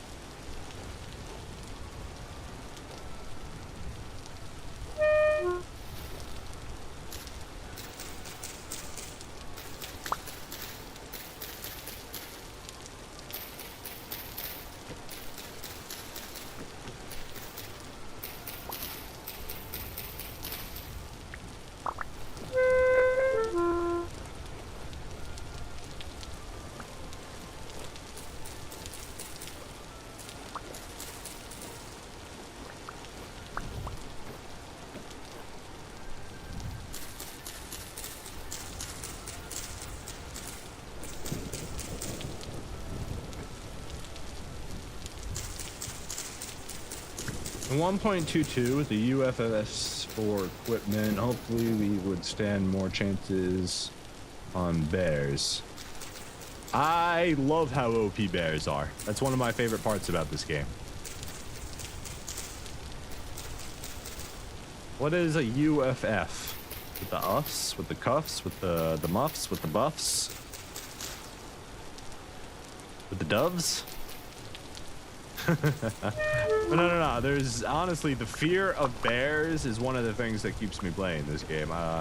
If they were weak, and I didn't have anything to fear on the surface, the game would be a little too easy.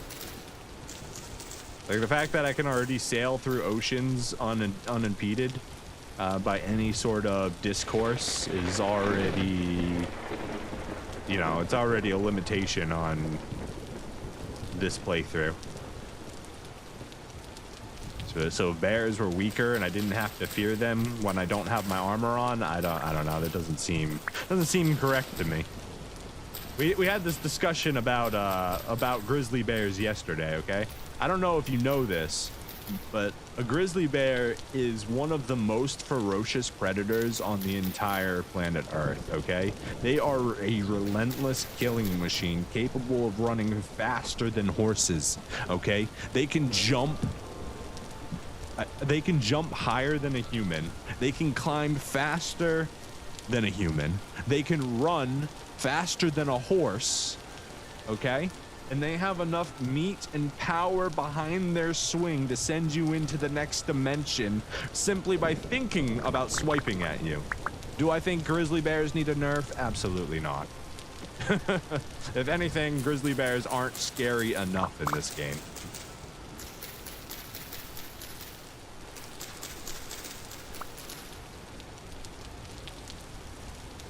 A real grizzly bear can track you for miles based on a small scent that it received. If it thinks that you're food, it can track you across a mountain, okay?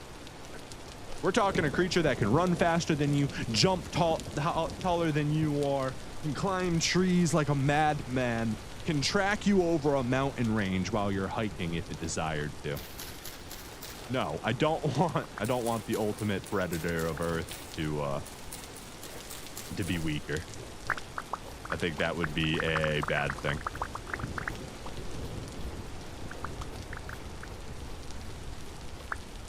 I think they fit a very good niche right now, where if you're in cloth or gambeson or no armor at all or wooden armor, a grizzly bear is the ultimate scare on the thing. But if you're wearing plate armor and have a shield, suddenly the grizzly bear's not so scary. You know? That technological progress, I think, is a good thing.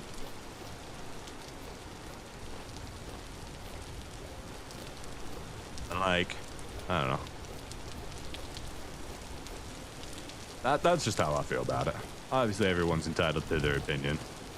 You know, sometimes those call for nerfs are actually just us showing our trauma on a golden plate for the rest of the world. We're just letting the rest of the world know that we've had an absolutely terrible time with these beasts. All right, let's just start chopping.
Maybe a horizontal line of ladders would help trim faster? Yeah, probably, actually.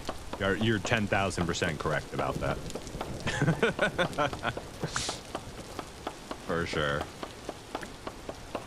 Definitely something I could pre-plan and, you know, progress down a little bit faster.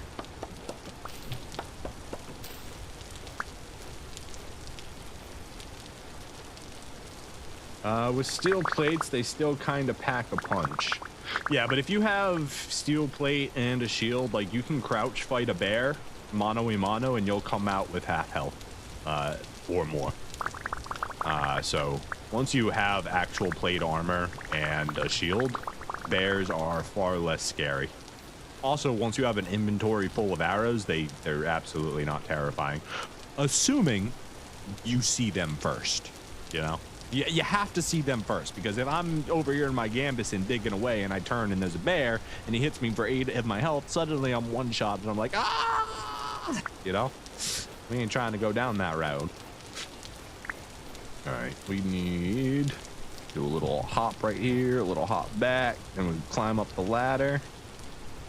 Climb up the ladder, I said, and then we jump on this and fall back into the thing, and now our shortcut is actually a long cut. This is taking longer than just going around would have. Oh boy. All right, let's just throw this into a crate for now.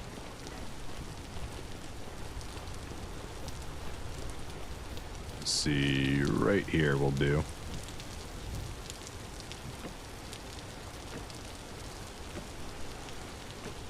I'd also like a faster way to put stuff into crates instead of having to put everything onto my hotbar to do it, you know, like I think it would be better if I could just do it from my inventory, like click click click click click click click click click while I'm staring at it, but not the case currently.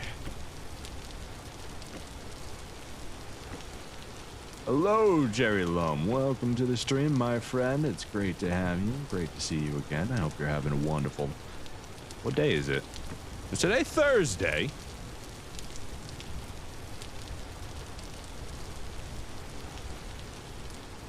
It is. Today is Thursday. I hope you're having a wonderful Thursday.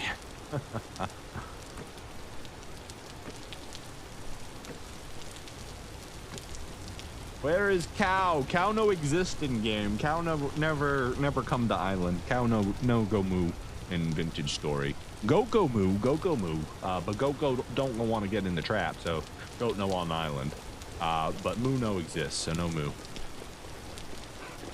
Unfortunately, I would much prefer moo over goat, but what can you do? What can you do? If it doesn't exist, it doesn't exist. You can't farm something that doesn't exist. You know? Get goat. Goat don't want to go in trap. Goat don't come home. Goat need go in trap, then me bring goat. Goat no go trap, me no bring goat.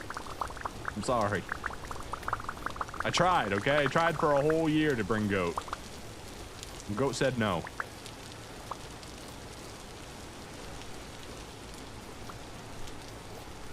You think me, the hoarder, the completionist, the person who wants to make an arbitrarium with every tree, wouldn't want to bring a goat home to complete my animal collection? I tried, man.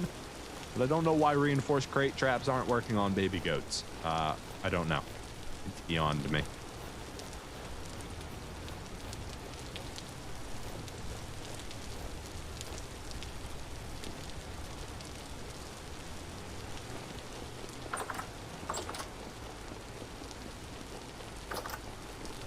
Turn me into a goat? Well, that's very threatening and ominous. What did I do to you, Cherry? Why you gotta treat me like that? Why you be so mean? Oh, that one's full. Obsidian stone. Let's get you out.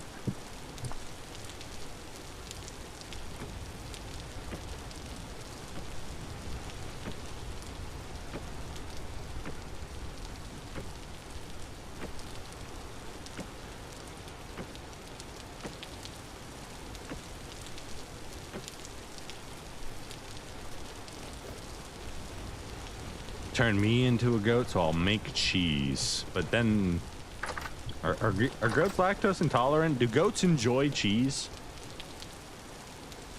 Do the animals enjoy their curdled product? I've never looked into this before.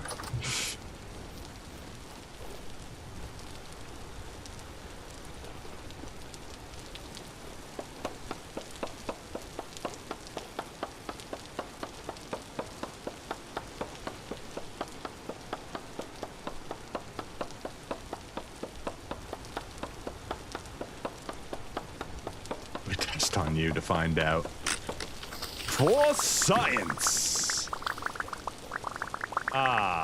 I didn't realize this, but apparently the system that controls tree cutting doesn't even need the things to be connected in order for it to trim across. That's strange. Okay, we'll take it though.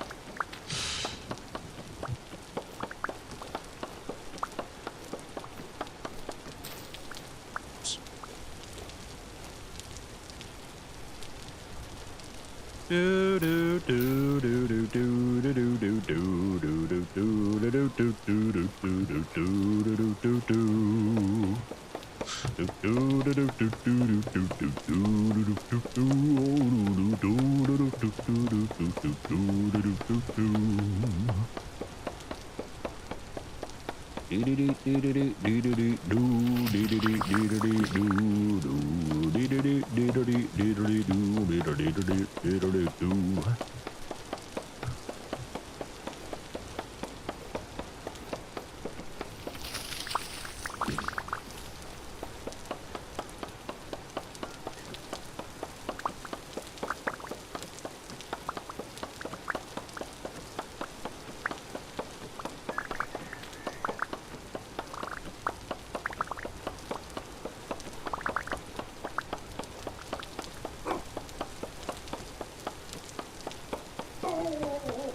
Lumberjack man.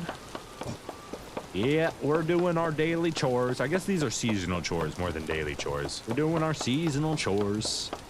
Gotta process the wood into charcoal. Gotta do all the fruit bushes. Gotta process the boars.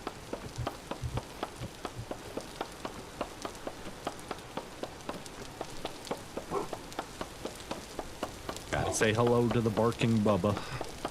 Hi, barking Bubba. What is it? A squirrel? That sounds like a squirrel bark.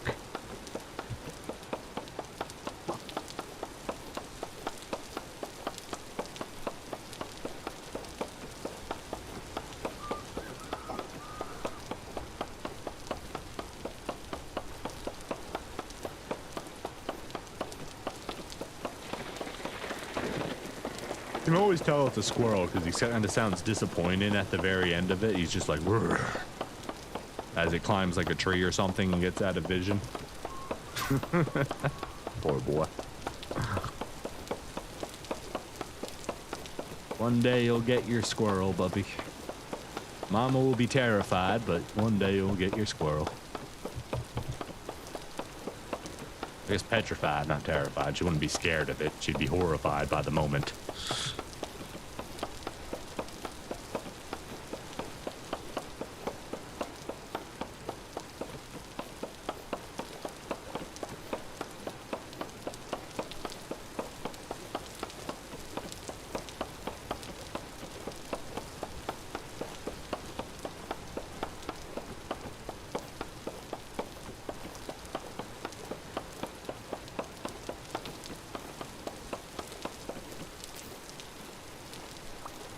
Beautiful. Look at all that space.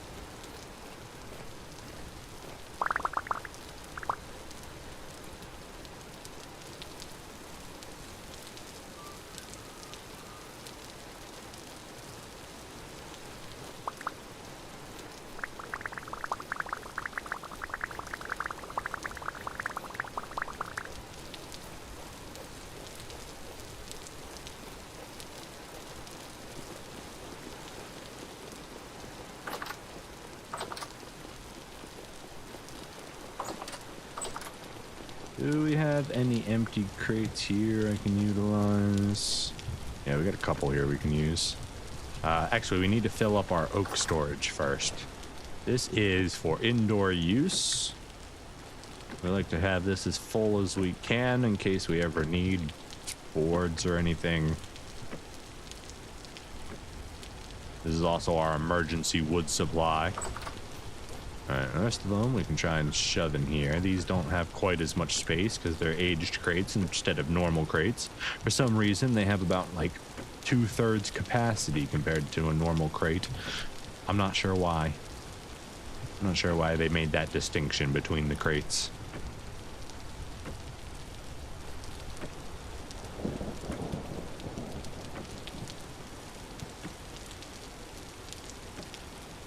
Yeah, 256 is how many an aged crate can hold, whereas a normal crate can hold 320. I find that unique and interesting. Are those new backpacks vanilla? Yes, they are. These are sturdy leather backpacks, my friend. These are the best vanilla backpacks that you can make in the game, made out of one of the hardest materials to obtain, sturdy leather. Made from chromium tanned hide, which is chromium tanned hide cooked in beeswax. But to get to chromium tanned hides, you first have to get a scraped hide, which is just normally soaked in borax and then scraped. When you you cook that in chromium sulfate. Now, chromium sulfate is made by cooking sulfuric acid and crushed chromite in a cooking pot. Now, in order to get sulfuric acid, first you need to cook some water, some saltpeter, and some powdered sulfur in a cooking pot. Then you take that and you cook the result of it. In order to get saltpeter, you need to go dig under the ground and hopefully find a nice little resource in a cave somewhere. Powdered sulfur, you just mine up some sulfur and you grind it down. Simple enough. And then, of course, you got chromite, which requires steel to even mine. Once you get steel, you can go out, get the titanium. Then you take the crushed chromite, you put it in the pounder, you crush it into pebbles, and boom. After multiple processes, you get sturdy leather, which can then increase your normal leather backpack by 2 spaces. That's right.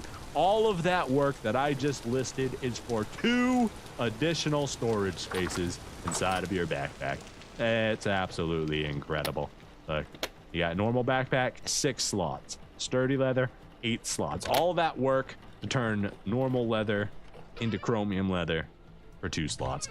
And if you ask me, is it worth it? I will tell you it is absolutely worth it, because there is nothing I won't pay for additional storage space, except real money. I will not pay your micro costs. I disbelieve in microtransactions beyond cosmetic purposes.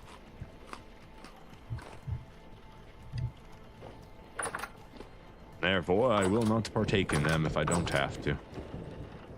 I don't even believe in paying subscription costs for games or systems, really. I think subscriptions are the way of the dodo, or should be anyways. All right. We have more wood to pick up. We have to go pick up the rest of that wood. Mater over here trying to distract me with questions of backpacks and splendor.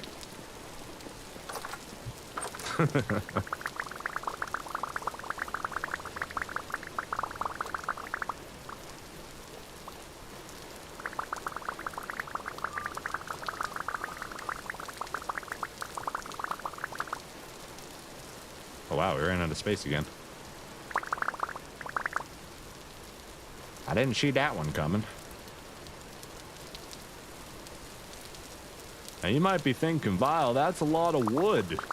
What are you ever going to do with all of that wood you just cut down? I'm going to tell you what I'm going to do with all of that wood. All of that wood is going into the charcoal pit.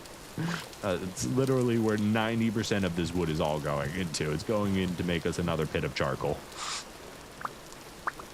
Well, it seems like a nice late game addition. I love it personally. It gives you some stuff to work towards. Some advanced technologies, some you know, the next stage after regularity. It's good. I enjoy it.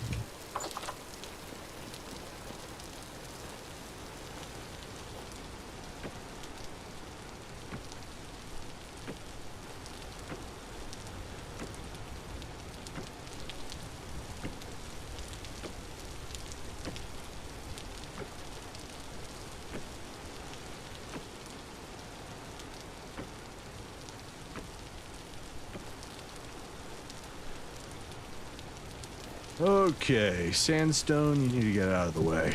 You are in the way, my friend. I need that crate right now.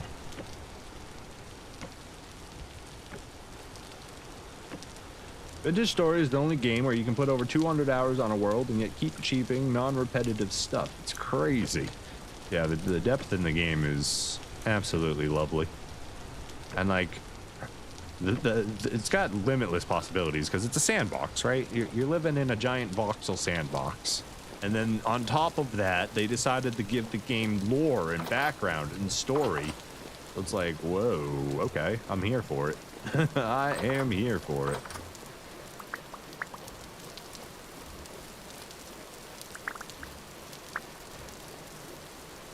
Sure we didn't leave any more down this way. Should be good here.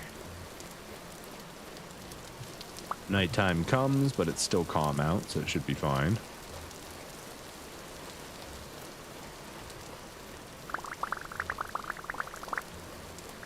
I think we are 300 hours into this playthrough now. Just about. Just about. Maybe a little more even. I think 305. I think yesterday was our 300th hour. Or maybe it was the stream before that. I think we were at like 3. Oh no, I used the wrong button. Either way. We still have so much story to go uncover. Alright, so now we have to do this the hard way.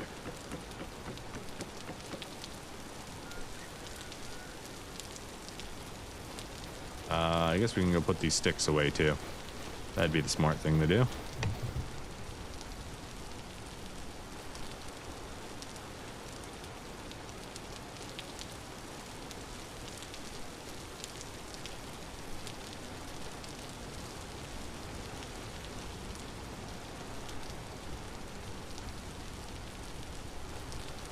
Go, then we can put these in. Gorgeous, lovely, beautiful even. All right, then we take all this. And it's time to fill up the hole.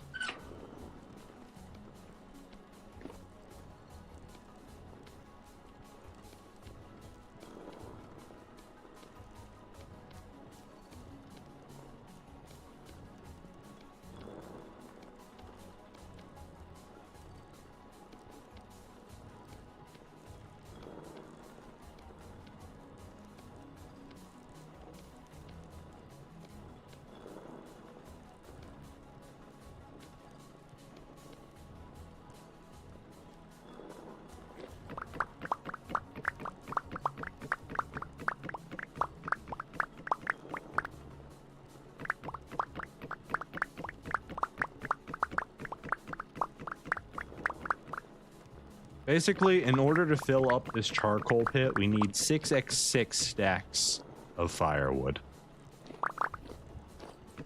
So 36 stacks of firewood is what we need in order to light this fire pit. Which is, if you didn't know, a lot.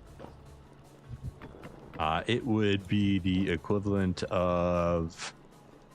Is it only 32 stacks of logs? I think it's 2 to 1, right? And I think 32 fills up a single block, yeah. So each stack of logs gives you 2 spots. So it should be 16 stacks of logs. You do this job once a year? Yeah. Yeah, I do. Because we blow through that much charcoal with the beehive kiln and the steel furnace and all the forges and the smelting that we do. We blow through charcoal really fast now. So we basically have to do this pit job once a year.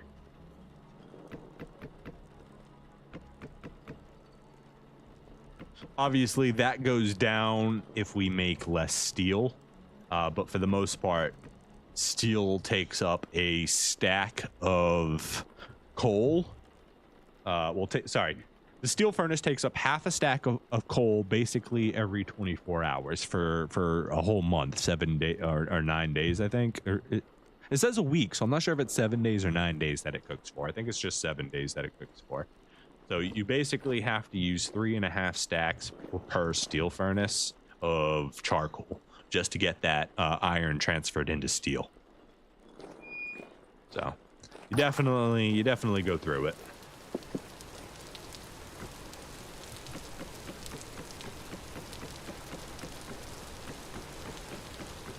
And And the last two times we did it, we didn't even have enough wood. Like we had to expand our wood farm to try and make up for the difference. So this year we're hoping we finally have enough logs that it'll work out just fine for us.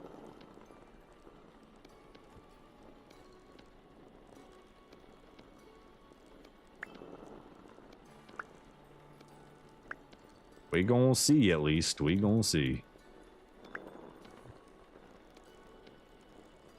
Can you tell the sizes of a pit? So the pits can be anything from one cube underground all the way up to, I believe the maximum, is it 11 or 14? I think it's 11 by 11 by 11 is the largest a fire pit or a charcoal pit can be. Yeah, room is 14, a charcoal pit is 11 if I'm remembering correctly. So like I could make this pit twice as big to an 11 by 11 by 11 pit for charcoal, or I can make it as small as a single block that's just the logs that I've then covered and cooked down.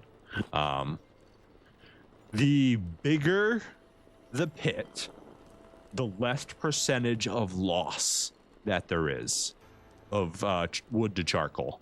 And what I mean by that is in a single one tile thing, if you filled it with 32 firewood, you're gonna lose some of the coal to the very top layer where the pit is. And that's just by design.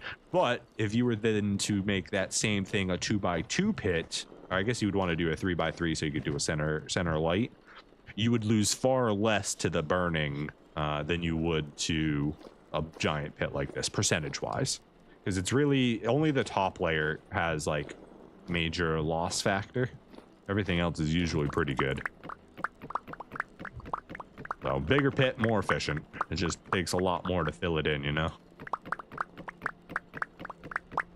But yeah, you can do anything in between, and it doesn't even have to be cubic. It could be rectangular. Like you could have a 6x6 by 10. Like what I think we just have 1, 2, 3, 4, 5, 6. Okay, we actually have a 6x6 by 7 charcoal pit, not a 6x6 by 6.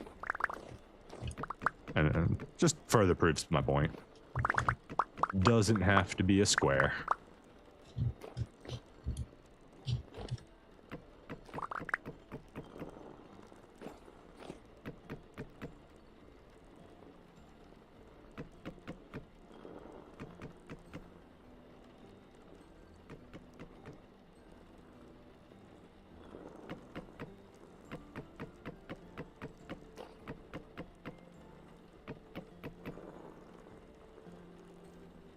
But you can also, if you need to ever double check that, you can come right into here in the help manual, charcoal crafting mechanic charcoal burning, and it kind of breaks down everything for you.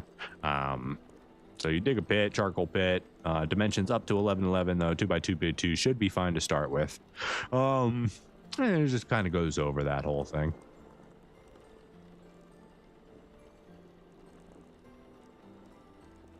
One thing I do really like about this game is you don't have to, for anything that you want to learn in the game, you don't have to go to a wiki to figure it out. You can learn everything in game. Huge props to Vintage Story for having that. There are some entries in the survival guide there that I disagree with, like the way they display the information, but when you have so much information to display, sometimes user interface gets lost in translation, right? You don't always have the best customer user experience when you've got to present a ton of information in a readable, searchable manner. Okay.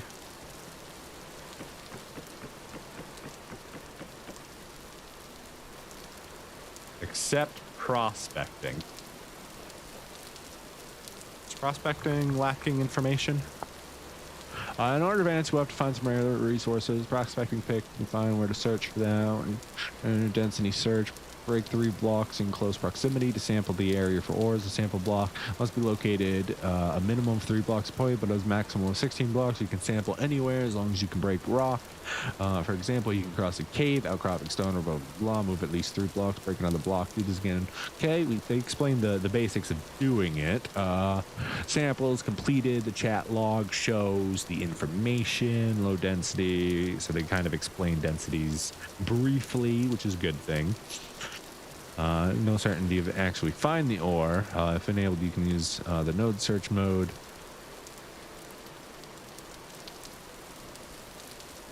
I feel like this sentence is wrong. Even a high density reading is no guaranteed certainty to actually find ore. That part's not true, because assuming that you have node search mode on, because once you've done the density search, you can triangulate using prospecting to get closer, and then you can pinpoint the resources in location using the node search. So this isn't entirely true. I guess guaranteed certainty, right? That's the guaranteed is the keyword there. But like there is, if you prospect it, it exists. Right, you're never going to hit an area that says there's gold 50%, and then you mine out the entire 100 by 100 area block and you find 0 gold. That's never going to happen. I would almost bet money on that. So that's why I disagree with that one statement there. Interpretation, guys are going to be found in small quantities. Yeah. Reading ultra high means you have the best chance of finding this, or it means all ultra high means is that for that particular type of resource, there is a thick abundance of it, or it's a majority of what you're finding in that area. It doesn't, like, seeing 0.3 ultra high, like, don't get confused. Like, you're gonna find cassiterite here. And it may even just be like the edge of a node. It may be much larger than that, but it's just like percentage of, I don't even know what the percentage of would be.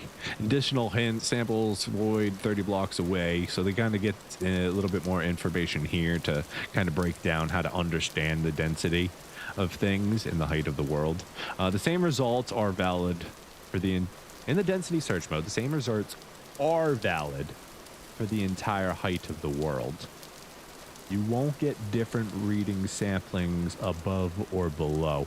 Now, see, I have come to understand this the opposite. I've understood this as the opposite of what they're claiming here. You won't get different readings being higher or lower. I don't think that's true.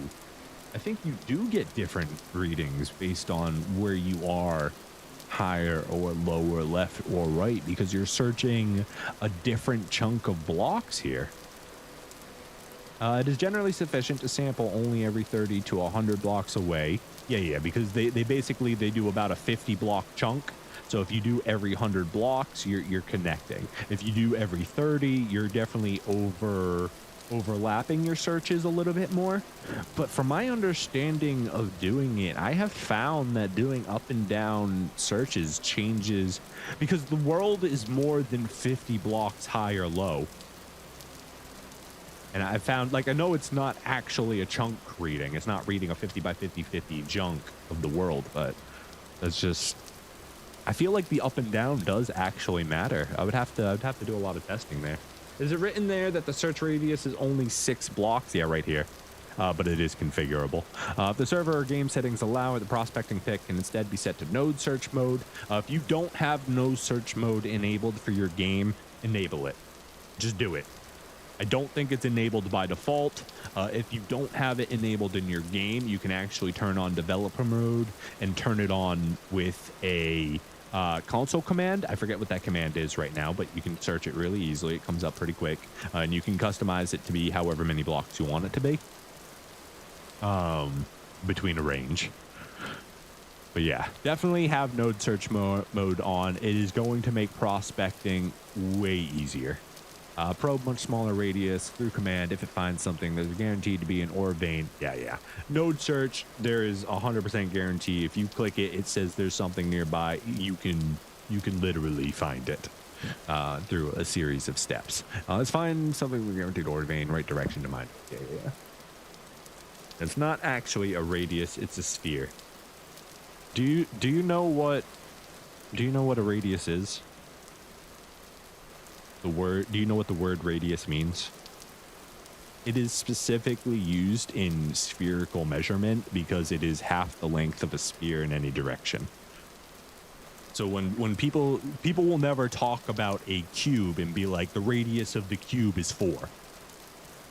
Radius is specifically used in spherical measurement.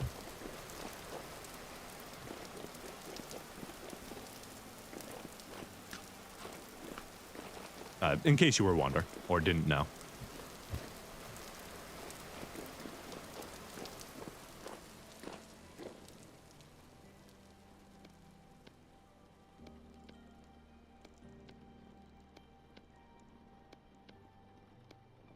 Yeah, like you wouldn't say the diameter of that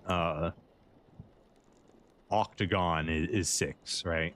Or your radius is 3 of that. Like it always has to be a spherical measurement for a radius or a diameter for that word to make sense in its usage.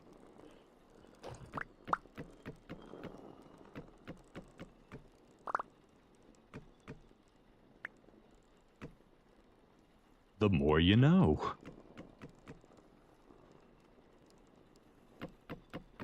Where's my infographic? I need my NBC infographic. The more you know.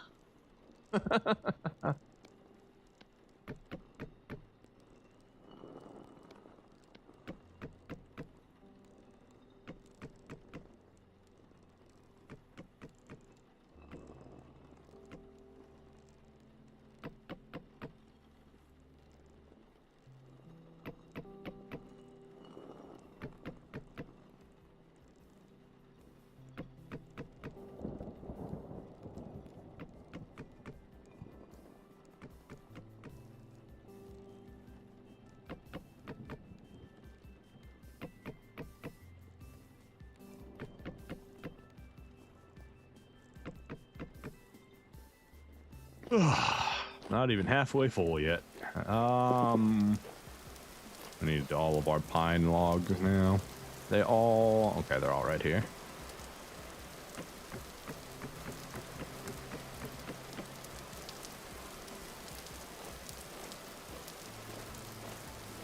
Well, okay, yeah.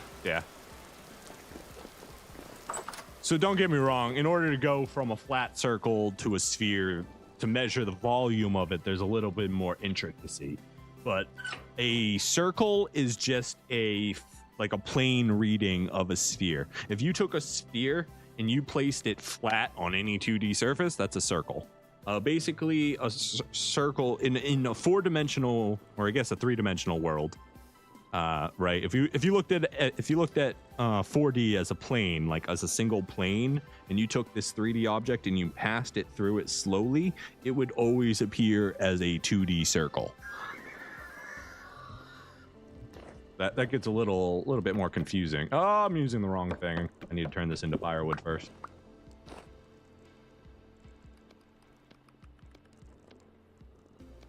Yeah. Tomato. Sphere, circle. Just slightly different measurements. But yeah, you would still use, like, you could still get the radius of a sphere the same way you could get the radius of a circle, right? If you take the center point and you measure out to the outside of any direction in a sphere, you're going to get the radius of the circle and the radius of the sphere. They would be one and the same. Now, if you're looking at a 3D sphere on a 2D plane, there are many different circles stacked together. So you could get many different radii depending on the plane of intersection. But if you always go from the center point, you'll always get a proper radius.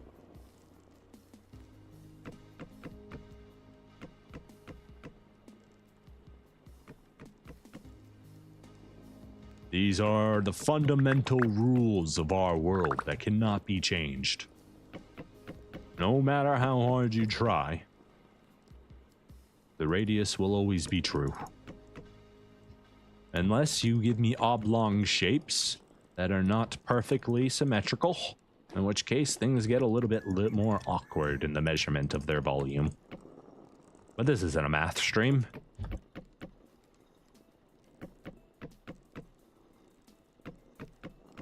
And I am definitely not a math professor. Although I am good at math and have a pretty strong fundamental understanding of the way numbers work, I definitely couldn't tell you all the formula of stuff.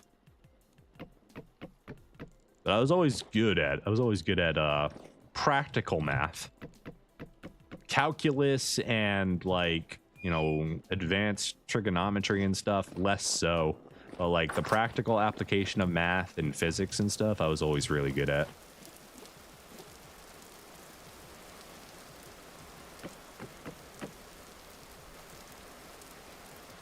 Come on, give me the thing. No, that's not what I want. That's what I want. There we go. We gotta press the right buttons to get it out. Hey, Acorn, could you, like, get out of my inventory for a little while? It's like you're taking up a whole spot that you don't need to be taking up, you know? And, like, if you weren't taking up that spot, I could, like, maybe go a little bit faster. Thanks, mate. I appreciate that.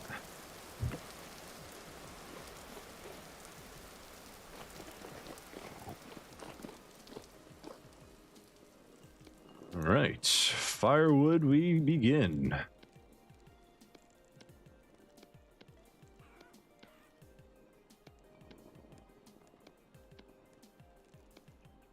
Oh, wait, I just realized I was doing my math way wrong earlier. Either way. Yeah, stack's only 16. 16 becomes 64. So it's 1 to 4. We need a new axe. We broke our axe. That's a problem. Do I have another axe? I don't know. I should have one on the boat, I would imagine. In our box of tools here. Last axe. Okay, we need to make a whole bunch of new tools, apparently. Axes, shears, backup shovel. That might actually be it.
All right, we need even more.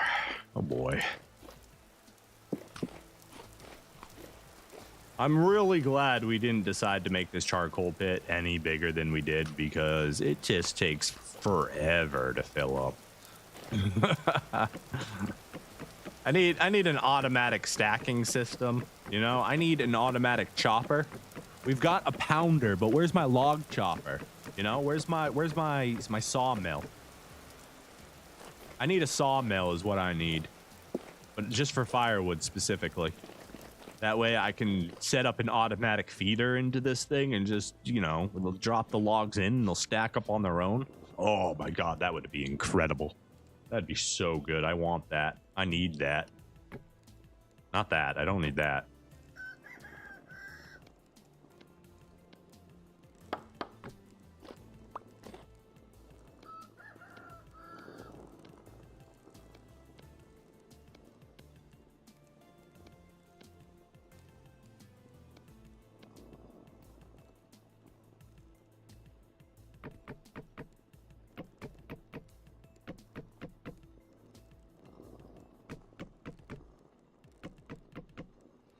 Can't forget that one.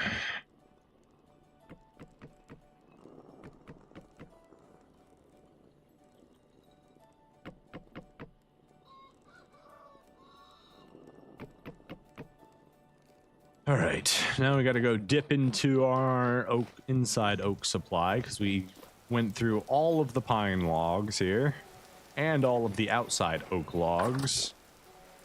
I don't know where that boat horn's coming from, but I'd wish you wouldn't. I wish you wouldn't. Oak logs are right here. Oh boy, I didn't want to eat into this supply.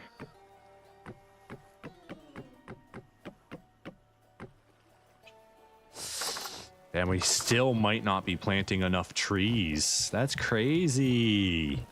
We had so many trees planted there, and it's still not enough to fill this damn room up. That's crazy to me.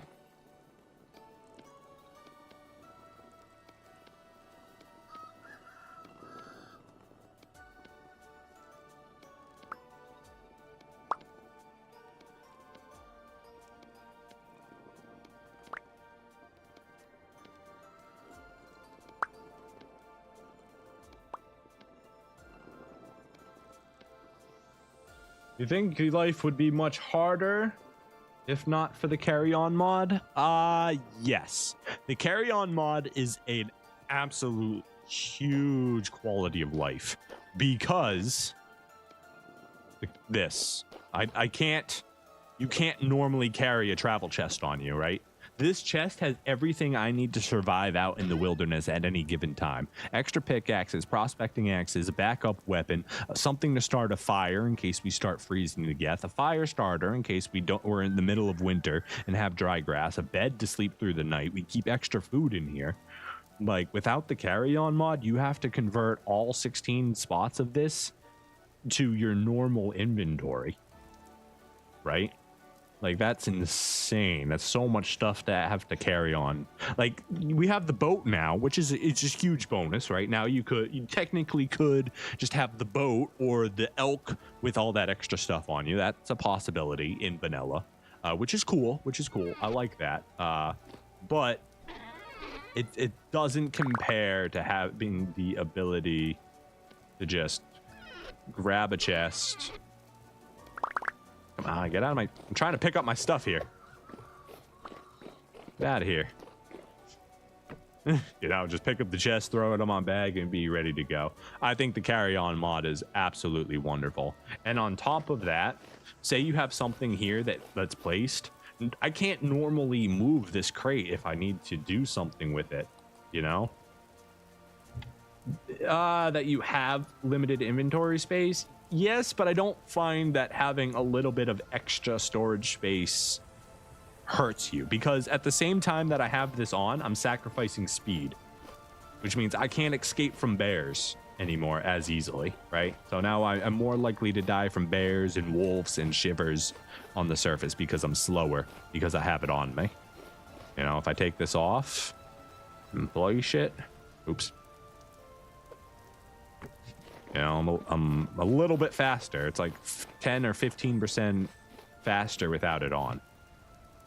So you give up a little bit of speed, a little bit of survivability to be able to carry an extra chest on you, which I think is cool. I like it. I personally think it's really good. I don't see any issues with it. Yeah, inventory space is a fundamental resource in this game that controls a lot of the balance.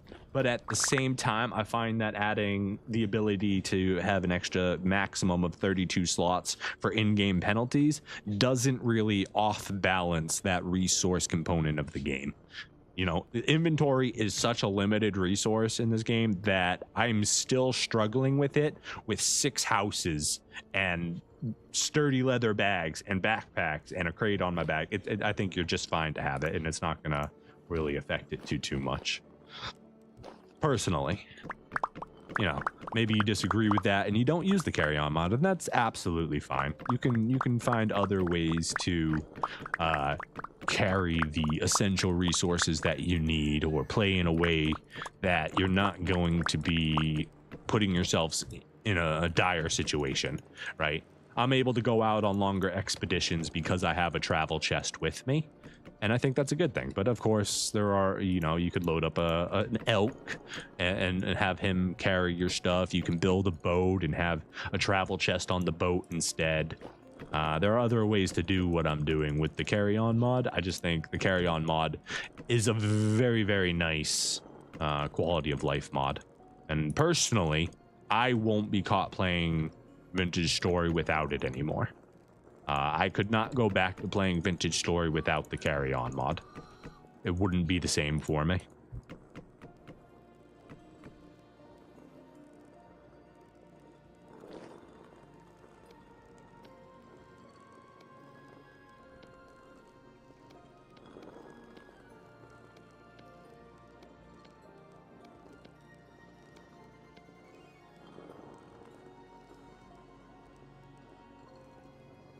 Yeah, and it definitely for this playthrough, you're absolutely right. Like, being able to go on these really long expeditions without the carry-on mod, it seems it would be very difficult. It'd be very difficult. The biggest part, the reason I say that is because your boat does not preserve foods. It counts as an entity, as if you were holding it in your backpack. Or in your normal inventory, or like it's on your elk or something. So it doesn't have any storage, any preservation besides regular temperature. So without the carry-on mod, a lot of our food and stuff would also go bad if we go on these big 2-3 month adventures. Oh yeah, definitely helps out with this world. There's definitely a case to be made to play without it, and a case to be made to play with it. It all just depends on what your challenge or what your story is.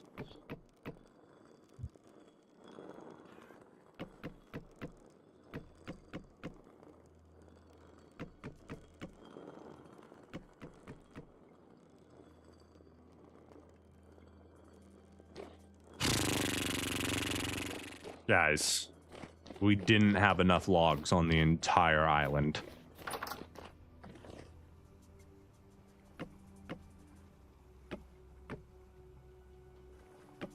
That's crazy to me. We just blew through an extra 200 oak logs from our surplus supply, and it's still not even full. I had 2 walls of trees, and it's not enough. It's still not enough.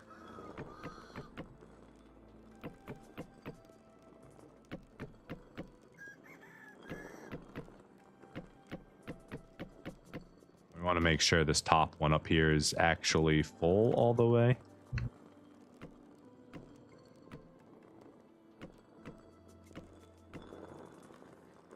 Having trouble seeing it. Hold on.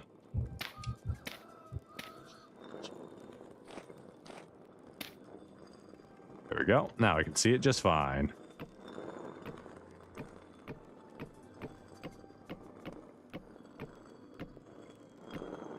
Perfect.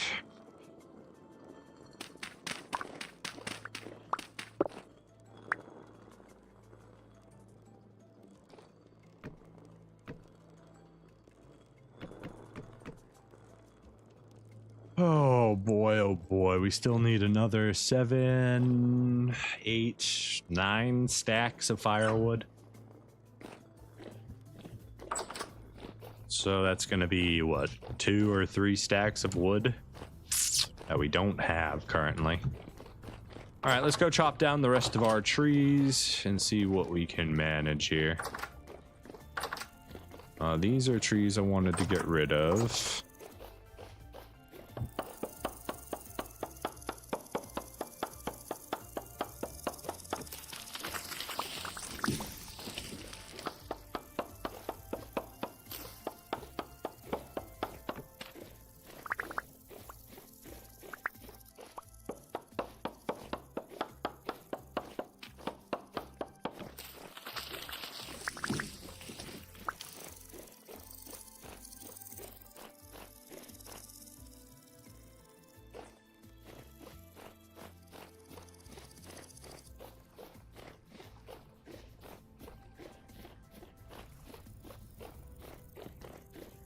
right, next, it's finally time to get rid of our beautiful oak trees that we've loved for so long. Let's go ahead and trim them up.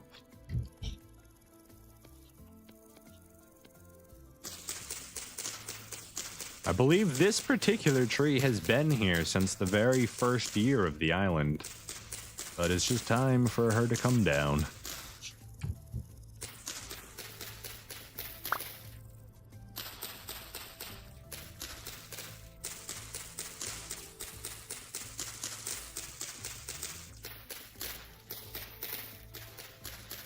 And of course, we are still trying to grab as many seeds as we possibly can for our seed farm. As you noticed, we're still lacking per year of how many trees we need to cut down. So we need to keep expanding our tree farm until we actually can fill up the charcoal pit every year without jumping into our excess. Like, we have no extra logs now if we needed boards or anything. It's not a good situation to be in.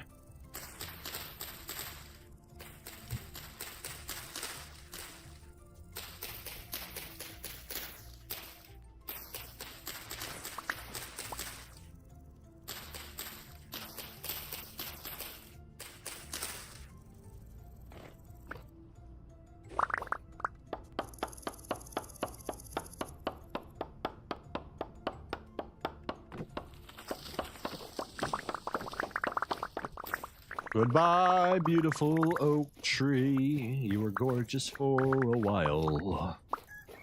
But now I'll turn you into charcoal, baby. Goodbye, acacia tree. It's time for you to come down as well. You were honestly supposed to come down like a year or two ago, but we got distracted while we were trimming you and stuff.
It would be cool if we had information about the age of a tree, maybe based on log structure, like how you can normally count like the age of a tree, the rings inside of it. Honestly, completely pointless, but I'm not against it. I see it having zero use in the world at all, but I like that little bit of information. I think it's quaint. I feel like it might be burdensome on the server to have to track that kind of information for every tree, because basically every tree in the world would then have to have a timer on it that's being tracked, right? It would have to have, well, I guess what it could actually do, the easiest way to do times like that is just to have an attribute with the spawn time. That way at the time of lookup, you could just do the calculation to be like, what's the current date? what was the date it did? Do quick formula. Bam. Now we have how old it is. Far more efficient than actually doing like a timer tracker. But they did 50 plus types of butterflies. You know what? Yeah. No, you're fair. Yeah. I got no counter argument against that. 50 types of butterflies. I think they can give trees a lifespan. A little attribute you could read if you got a special tool or something.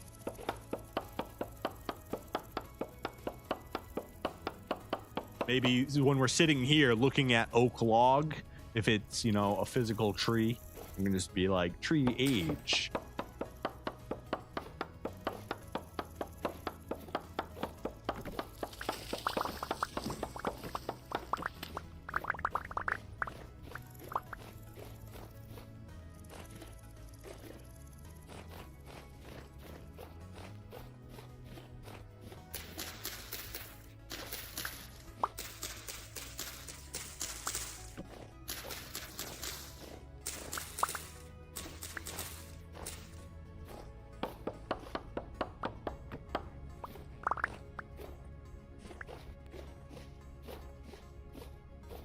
Wow, look at that. No trees in our fields. It's very, I like the mountain in the background. That's very quaint. I could have a picnic right here. We're just gonna sit down, enjoy this moment for a second as the wind blows through our hair. Take this opportunity to remind yourself to hydrate. Get some liquid in you. It's good.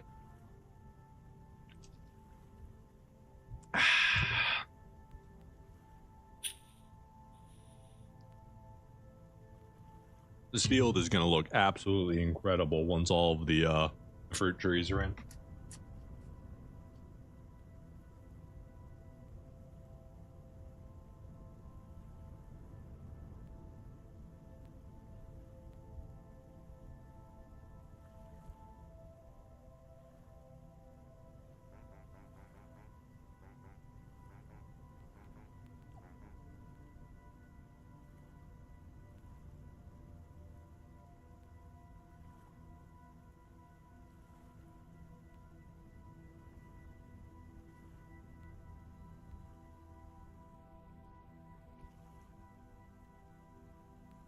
Now, in fairness, the butterfly is like 2 pixels, right? So even though they've really made one butterfly object, they've made 169 textures, and then they've given the butterfly one attribute. And that attribute probably reads 1 through 169. So you get butterfly with attribute 1, butterfly with attribute 7, butterfly with attribute 8, whatever the case is, and then, you know, based on where they spawn, and what attribute they're given, they draw that texture on them. So as far as object load, in fact, I wouldn't be surprised if all 169 variants were all on one texture. I wouldn't even be surprised by that, because they're such a small object that you could probably make a texture sheet for all 169 butterflies, all on a singular PNG. Yeah. So basically like a single 1080p or maybe even 2K. I don't know what size they do their texture files at. Probably not more than 1080 though, considering it's a voxel game. You know, you got pixels and stuff. You can't imagine the texture files are that big. In fact, 1080 is probably too big. But if you're using a single texture for multiple creatures like that, then it's okay to have a larger text file, because or image file. Do you think we got enough logs now? Maybe. Simply because they're all going to be reading from the same one, and then you give them a coordinate on the image file. So basically, they have a lookup coordinate, i.e., like their UVs are laid out on, you know, coordinates 5, 10, 15, you know, that little block of area is that one, and then texture 2 is on 10, 15, 20, etc. Anyways, that's one way they could do it. I don't know if that's how they're actually doing it. That part's kind of irrelevant.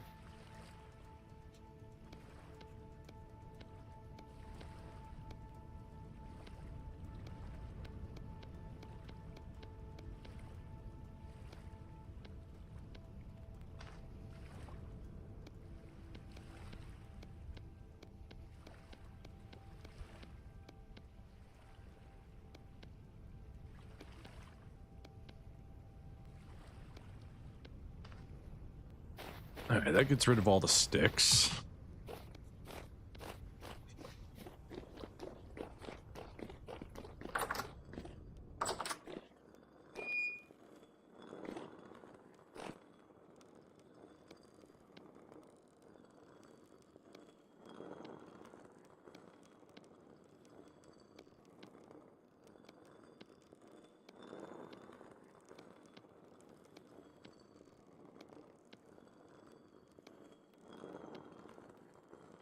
All right, let's see if we can fill up with that first. Should be pretty close.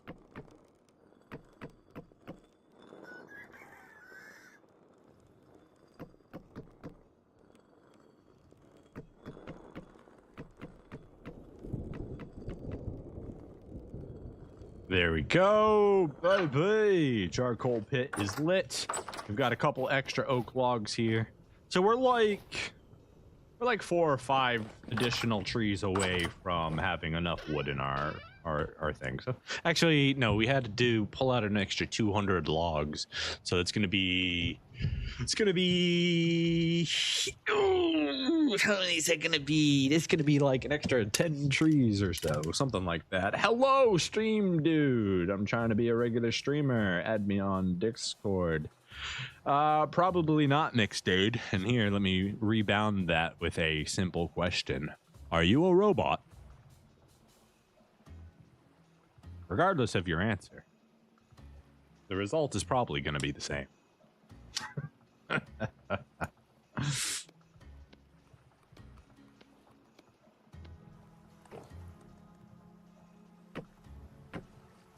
You have 30 seconds to respond to my inquisition. For the consequences of your actions shall befall you like a rain of torrential fire.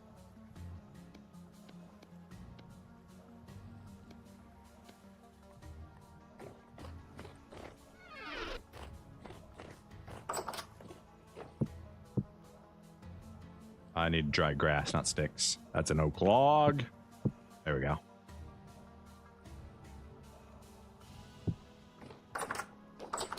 Dun dun dun dun dun dun dun dun dun dun dun dun dun.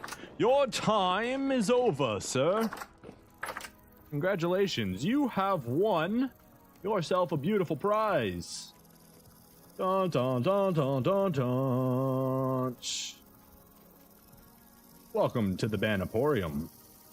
Your name is 7th on the list, or 8th, 12th, I don't remember. We banned a few people.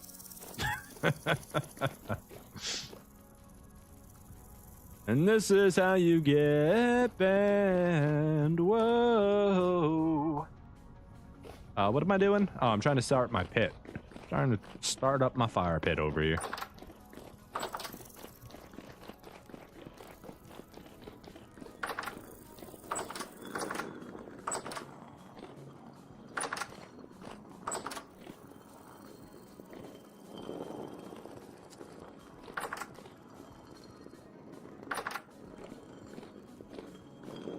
The door to start it's right here. It's not upstairs.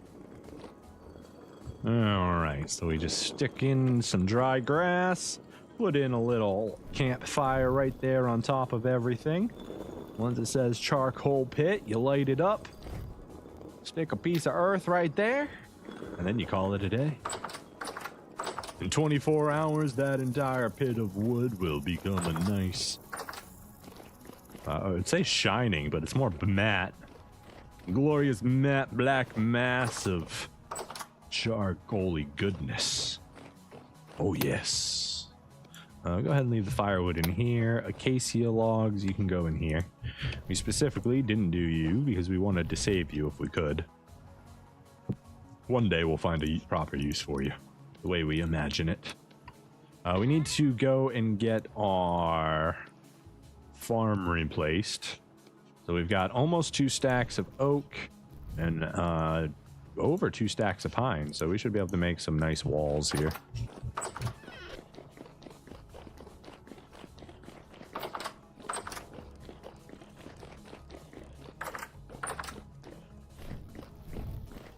I wish I knew what I did with my lantern though. I literally have no idea.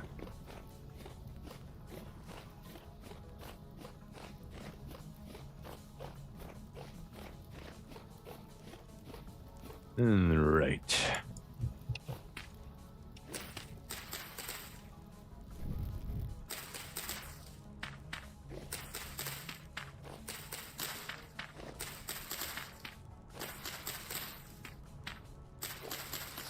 Hold on. I have an idea to make this faster.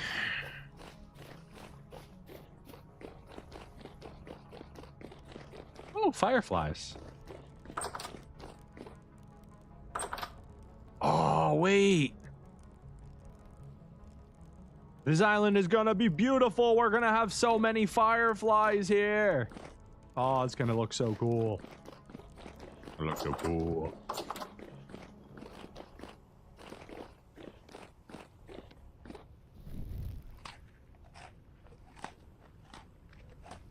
Alright, we are once again out of food.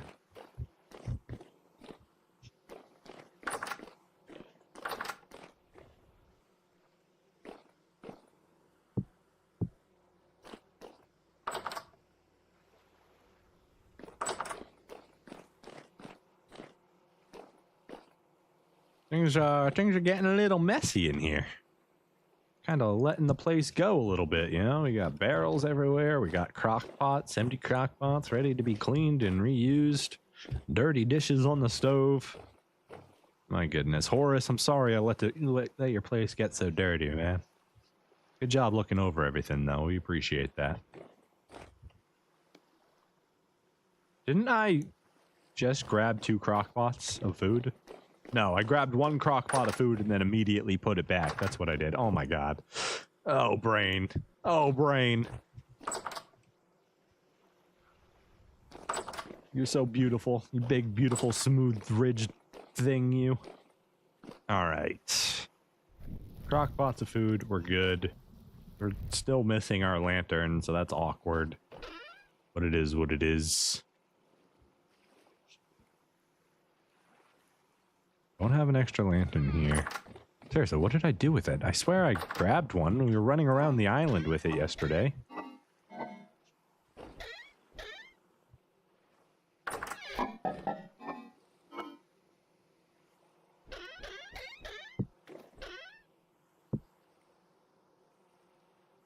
Oh, not in there. Those are just cylinders. More cylinders. Nothing in that one. Did I put it up here or something? Like, I have no idea. How do I keep doing this? Where are all my lanterns? Let's just go make ourselves a new one, I guess. I don't want to do one with glass slabs if I can. Does this require multiple to do it? No, it's just the opposite of what we did. So we can do that, and then we should be able to make regular lanterns, yeah. Oh, all my candles are downstairs, so we gotta make some more real quick. That's fine. We should have 1, 2, 3, 4. Nope, this is the wrong stuff. We need this stuff. 1, 2, 3, 4, 5, 6. Then we grab 1, 2, 3, 4, 5, 6. We needed what? 18 beeswax, I think, for this. Because it's place here, then you spread this. Bam. Perfect.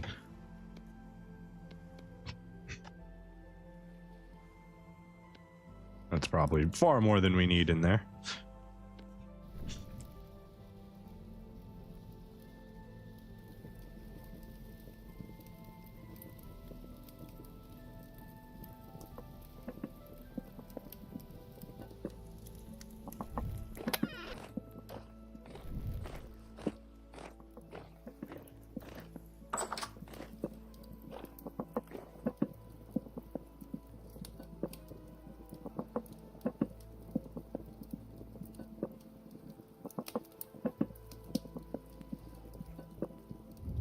Oh, we also want to grab our scythe here. This is going to make planting all the trees and stuff easier. We're going to go to the remove grass setting on this. Instead of trimming it and gathering dry grass, we're just going to be deleting it from existence.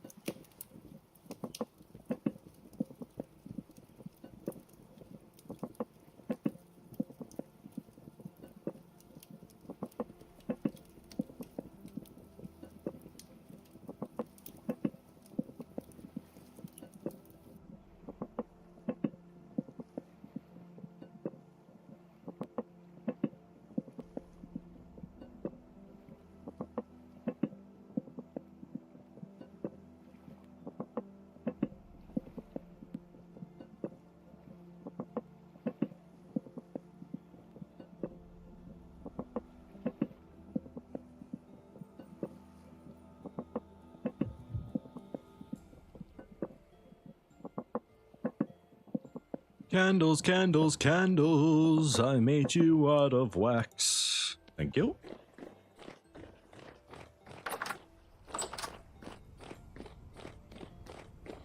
We'll bang out a new lantern real quick. I believe we still have some meteoric iron up there that we can utilize.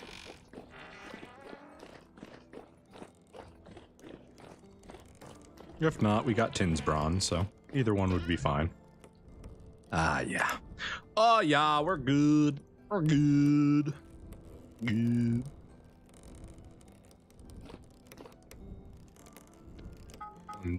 Need a little bit of charcoal. Thankfully, we have some up here. We definitely didn't need to do both. I probably just needed one coal in there, but that's fine.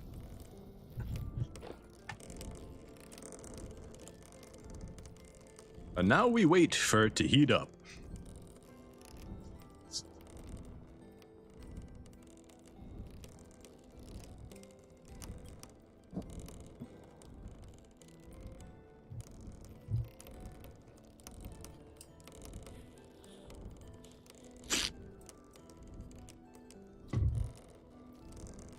You guys think it's worth it to do another liner in it? I feel like it's too expensive to use a whole plate to line a lantern. I only got one of gold, silver, and electrum if I choose either or of them.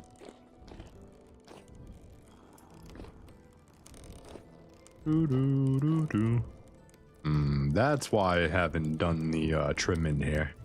Putting the trim in here would require me to pick up frickin' everything.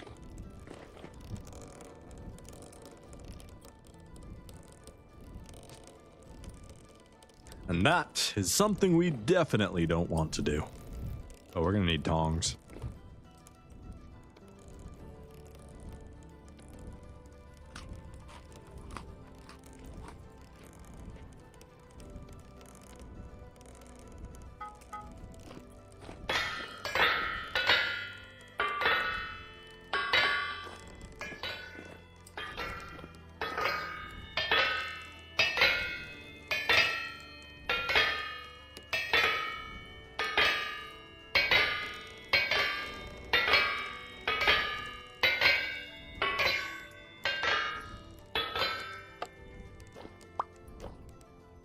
And you take that beautiful plate, smash it together.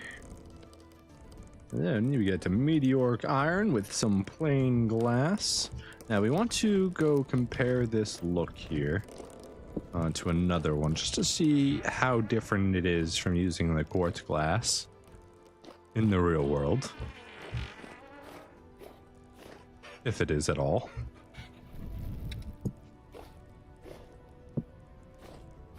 All right. So here we've got plain glass, and here we've got quartz glass. You can see there's a very slight smokiness to the glass that isn't found on this one.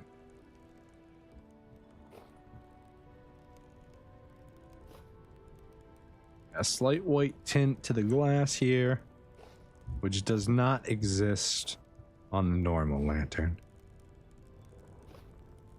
Personally, let's look at it from afar. Personally, I like that quartz glass look more. with that nice white sheen over everything, like the lights reflecting off of the entire glass. I think I like that one more still. We are going to just use this one. It doesn't really matter. Good to point out at all the little differences so we can acknowledge them. We're going to need to put a path in here or something. Yeah, I think right here we'll put a little path. Just a small one. I think it'll come out to like right here and then just stop. Yeah, that feels pretty good. Here, and it'll just be open path. I probably won't seal this in with a fence. I like this being open. I think that'll be fine. Still need to figure out how I'm going to fix that area, but that's tomorrow's problem.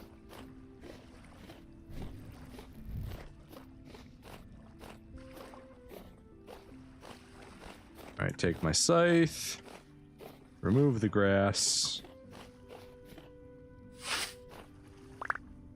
Oh, it still gives me the dry grass too. Oh, how quaint.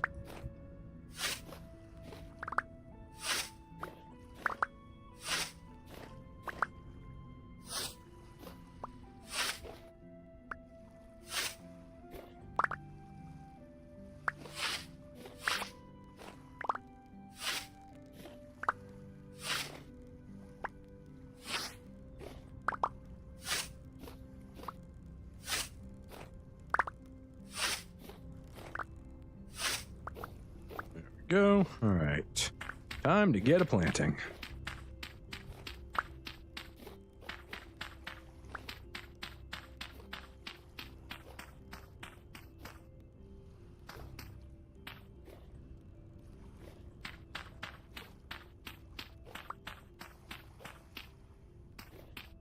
You ever wanted to name discovered islands? Like in real life? No. In this world, I've named a few of them. Usually only the peculiarly shaped ones. You know, we've got Deathloop Isle over here, aka Shaft Island. Where is it? Where is it? We got a, you know, we've got Shaft Island over here. You know, very good looking island, very particular areas.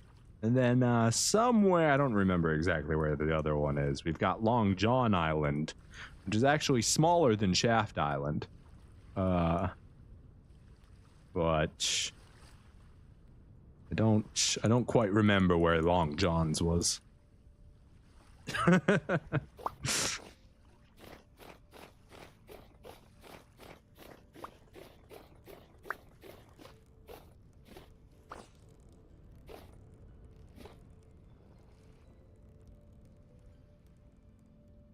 Why is it called Shaft Island? No particular reason.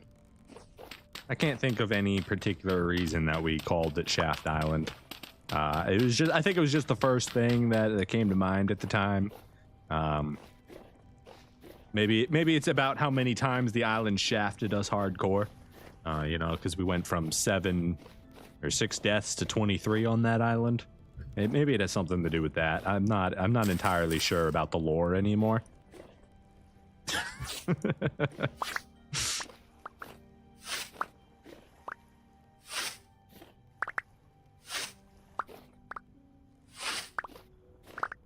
Kind of looks like a howling hound. There were a lot of wolves on it. That's not a bad name. Not a bad concept to go down. But there's far too many isles for me to like name them in game. Like there's some good ones like our main island here, which I don't think we ever gave a name to. This is just Homestead. And then we've got the Isle of the Gods over there with our Stonehenge monument, where we sometimes make donations to the gods for all of their hard work. Or for rewarding us. You see that too? I'd have to go look at it again. Every time I look at it, I make immature jokes about it.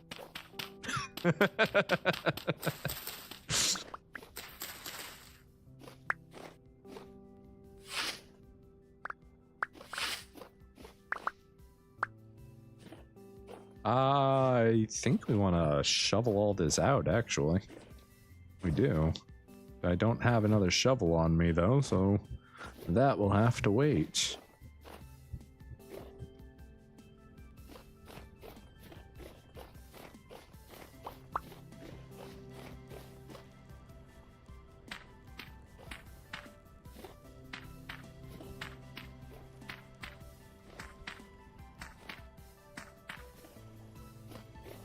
All right, so we've got pass through right there, so we should be good to keep pressing on.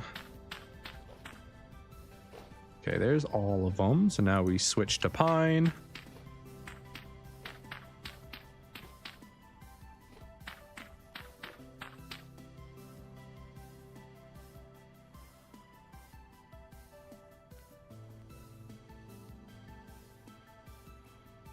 From the side, howling wolf.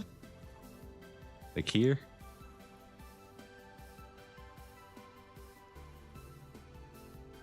Trying to play with it, you know, rotate it around in my mind a little bit, just play with the island.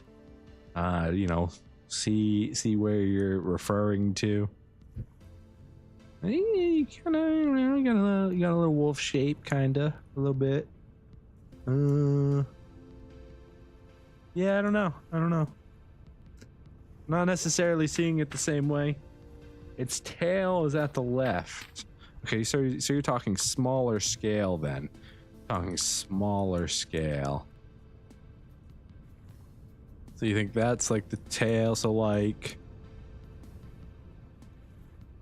sitting wolf boy? So this is like him howling up here. Then you've got his mane and his ears. And then you got his little happy tail down here. Yeah. You can kind of see that. I can kind of see that. Definitely can kind of see that.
Okay, if that is not enough trees to refill our charcoal pit next year, I don't know what I'm gonna do, because this is a lot of trees we're planting. Okay, it's like 5 stacks of tree seeds that we just planted between oak and pine.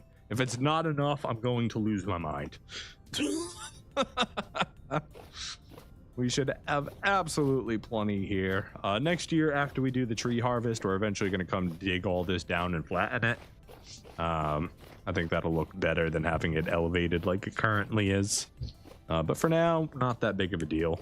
We're also eventually going to be expanding this rice field so it comes all the way down, and then maybe we'll extend this field so it comes out. And just have a nice, maybe we square it off, who knows. But it'll look really good once we've got everything nice and connected like that.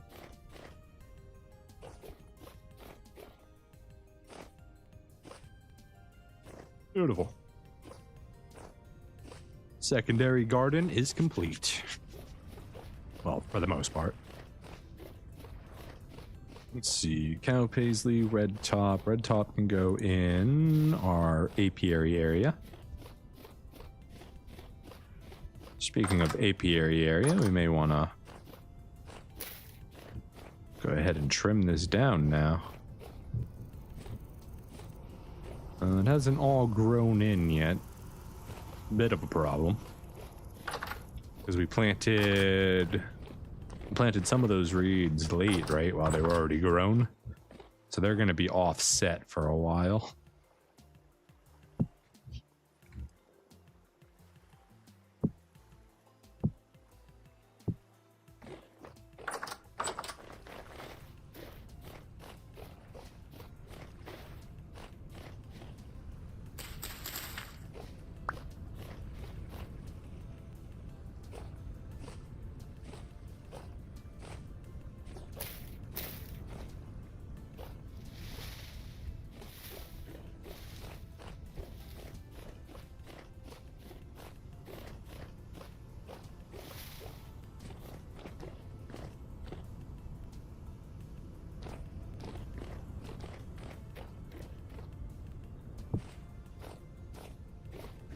Alright, we ended up getting an extra flax seed somehow. Must have been some random flax out there that we didn't notice while we were chopping away.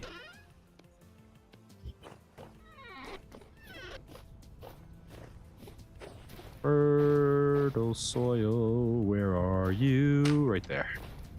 We got some more dry grass we got to get rid of too. Okay, that's all cleaned up. Wonderful. Do we have anything else to do with our scythe at the moment? I don't think so. I think we can put that back.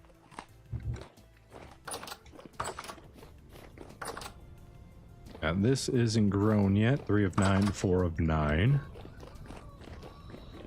Berries, I believe, aren't quite all ready yet.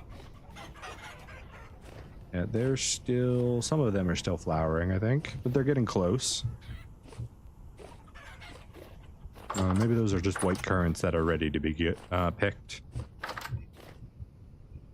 So we need to get some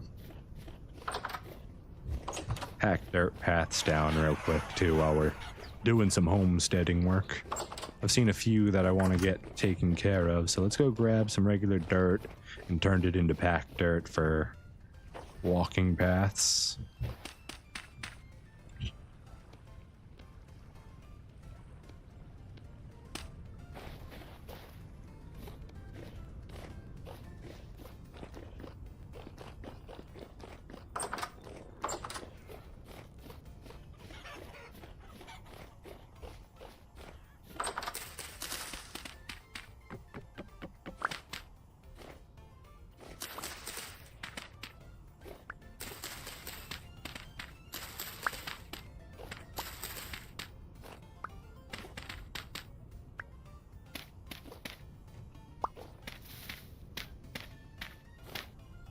As far as where that path is actually going to go, we're not entirely sure yet. But, you know, one thing at a time.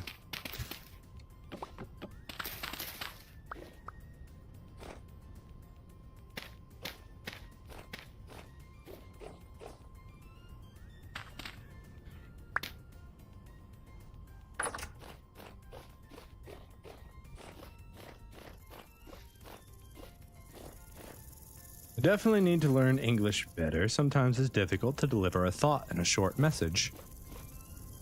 I mean, that's always true. Thoughts sometimes require elaboration or critical details that a short message just aren't able to accomplish. But I don't think that has anything to do with you needing to learn a language that, by the way, you're very good at. I've never had an issue understanding your English. Don't think that's really something you got to worry about too much. At least as far as English being the issue. Being able to express a thought in a quick and efficient manner, that's a skill set of its own. There's a reason some teachers get paid big buckos for the way they teach people, because they're very good at it. They practice the art and the style needed to interpret thoughts into a process in which many can understand it simply and easily.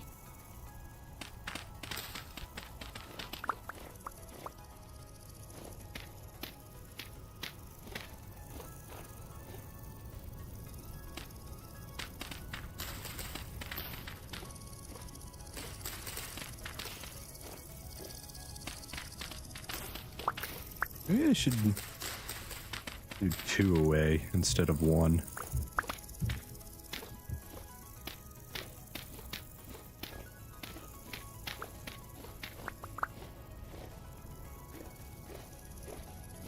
No, because over here we'd break the pattern. It would have to come in like this.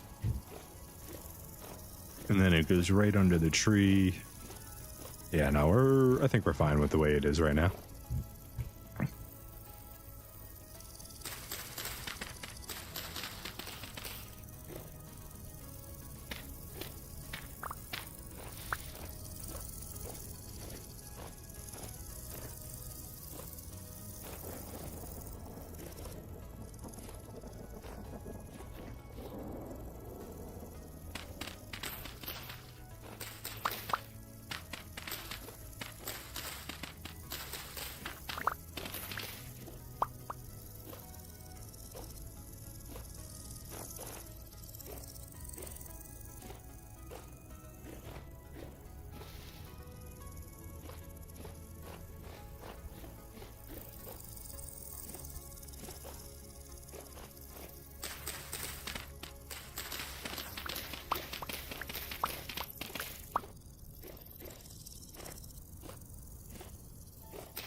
We may possibly update these one day to be more than packed dirt. Maybe we'll use stone paths. These are just supposed to be like secondary travel paths as opposed to like actual roads and stuff that we're building on the major areas. So we'll see how advanced we end up making them.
Right. Well, the little travel paths. Travel, travel, travel. We need to build one right here that goes right next to the building. Walkable island, that's right. Gotta have walking paths as well as the main road. This one, we're probably just gonna go straight through.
Do you remember at the beginning when you planned the locations of all your buildings, gardens, paths? I'm gonna let you know right now that none of this was planned. Everything was built in spontaneous reaction. Maybe that's not the information you want, but yeah, we kind of slowly manipulated this place into something fully livable over time. It wasn't like we came down. Hold on, let's go up all the way onto the roof so we can talk it through it. Going up.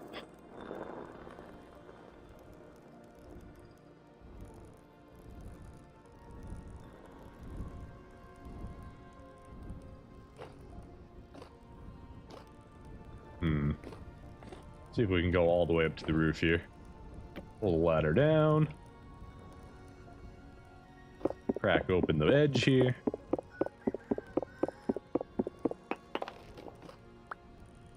Beautiful. So, welcome to the tallest building on my area. So, like, when we moved into this island, right? We didn't have a big plan for it other than seeing that it was just this big flat island that we could really make use of. It all started out as like a little hobbit hole right here, and that's where we just kind of expanded from. We originally put our basic pit kilns up here just because they were a little bit away from the island, and then we saw this body of water and we were like, okay, that's going to be the perfect area for an apiary. So we kind of just fenced it off and slowly started terraforming it and turned that into an area. And since it had this like little ramp up to get to this area, we thought, you know, that'd be cool to have like a staircase there. So then we started out with like a tiny garden, and we were like, well, if we're gonna have a garden on the lower end, it should have some sort of retaining wall to keep the dirt out. So that's how that kind of got formed. And then this whole area, we're terraforming to end up being a golden beach eventually with nice docklands. We've got it started. But like all this stuff up here has just been kind of spontaneous additions to necessity, right? We put the windmill up here because it was at the highest point on the island. You know, it was at the very top of the hill, so we thought that would be a good spot to put a windmill, aka the lighthouse that, you know, you can see from super far off in the distance. And then, you know, we had all this area up here, so we were like, well, we can throw our chickens up here. That's no problem. We originally had a small little chicken coop, small little boar farm that all eventually became one building as our entity limit expanded. Then we had to do like a boar run and send our boars all the way over here. That was a ton of work. Yeah, like none of this was pre-planned layout. It all just started with a little hobbit hole. And then as our needs grew, we looked at what we had. We thought an area of sizability for it would be nice. You know, we decided on parameters on how big we wanted. And then you look at the natural layout of the land and you decide how much of that dirt you want to cut out, right? Like that whole area right there where we kind of swing around, I think that's where it was. It's either there or a little bit further over. That's where our clay pit used to be. We used to have a big resource of red clay right there, and that's where we would dig it all up. But eventually we ran out, so yeah, we don't pre-plan super far into the future, right? Like we plan a very small thing, and then if we get inspired to go further, we do, and we keep pushing it until eventually it looks like a well-organized pre-planned island. But yeah, none of this is pre-planned. This is all spontaneous in inspiration and nothing more than that. No, we've got a small problem here. See if I can do this. There we go. That gets that in the correct direction, and then we can plant right there. Perfect. Do you regret some of the decisions? This windmill. I definitely regret some of my decisions with this windmill. We could have made it way better looking. If we made it just a little bit bigger, it could have been a lot cooler. As far as everything else kind of plays out nice. I wish I didn't make the workshop so square. I wish I gave it a little bit more dimension. But it is what it is. It's not too big of a deal. I wish I had more inspiration to do chiseling work so I could actually finish all of our buildings. The apiary's not finished. None of the buildings are finished, technically. Like, they all need a lot of chisel work. This needs rounding out to clean it up. This needs an actual roof on it instead of just glacial ice. My whole apiary building is just a temporary construct of 3 old buildings that have been conjoined together, so that needs to be finished. Rather, it needs to be entirely rebuilt without allowing all of our chickens to run away. The boar farm I'm fine with. Boar farm is big, nice and open. I like what we did here with the pit kiln. It's quite quaint, quite cute. Love our apiary. The apiary design, like the water with the reeds and the flowers and the bushes all around. Love that. This little area right here, I regret this. Ready? Like, oh, berry farm, this is so cool. And then you've got the wall, but secret tunnel. Oh, you got a secret tunnel. Bowsworn love to use these bushes against us. So when they spawn, they can spawn in these bushes, and early on, they were before our apiary and all these buildings were up. They used to take pot shots at us from up on the hill in the bushes, and we couldn't see where they were shooting at us from.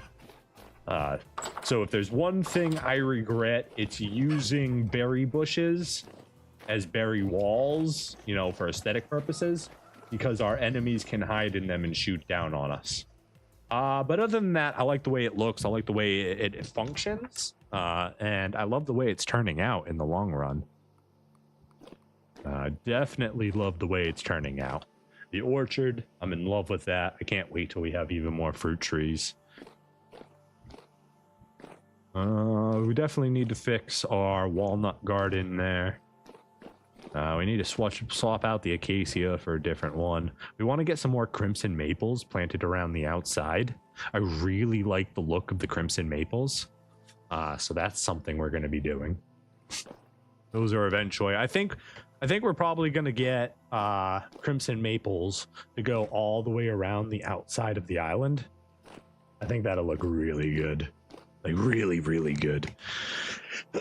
I'd like to mix in some purple hearts and maybe some ebony trees as well, just because they're fancy. But first of all, we got to find a purple heart tree, and then we have to propagate it to get more seeds from it. And as we found from the iron or from the ebony trees, that's really difficult with the more advanced ones. So probably won't mess around too much with the harder to acquire trees. Yeah, for the most part, we're quite satisfied with everything that we've done so far. Now, it's not, you know, level of Solstice or anything as far as the chisel work that they put in, you know. I'm not no Mr. Solstice building a castle island with incredible detailed work everywhere. That man goes above and beyond in all of his projects. Props to him. If you don't know who he is, is he a streamer? I don't know if I've ever actually seen him stream. He might be a streamer. I know he makes edited videos on YouTube for Vintage Story, and he's a very chill guy. You should go check him out sometime if you haven't. If you enjoy my content, you'll definitely enjoy Solstice's content. Man is a gentleman and a scholar, and makes absolutely incredible pieces of work. Absolutely incredible. Okay, so we need to go ahead and get the apiary taken care of now. We're not going to go ahead and wait for the reeds to finish. It's going to take a little bit too long. So we're just going to go ahead and do an apiary flip right now.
Tailcats. Tailcats.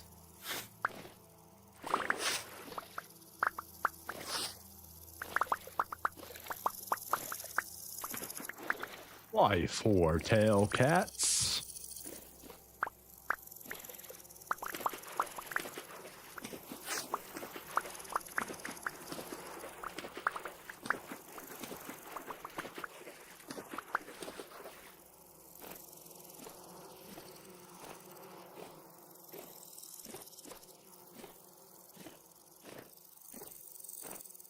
Okay.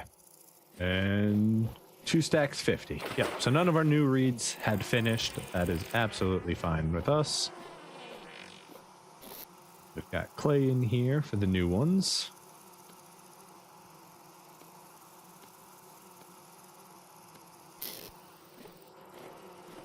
Let the bee punching begin.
I think I got it all.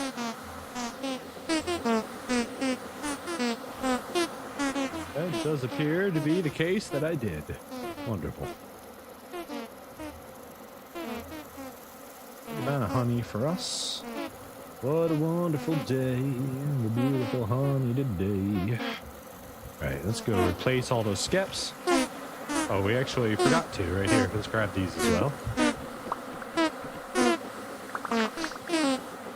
If you were wondering, oh my god, Vile, you broke all of your beehives. No. We have a mother hive right at the very top, which takes care of reproduction for all of our harvestable hives down here on the lower areas.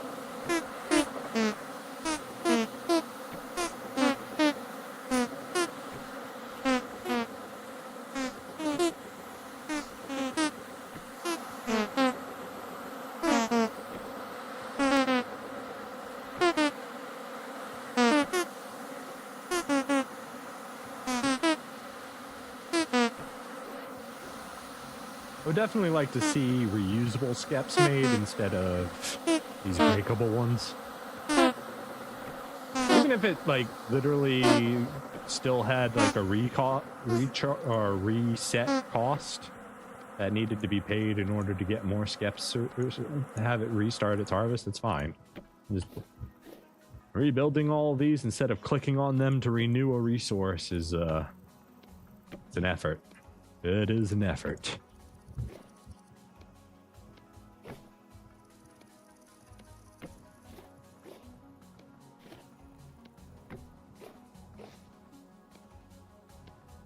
There we go. Beautiful. The apiary has been reset and is good to go. Go ahead and put what little bit of clay we have left here and put our cats back away.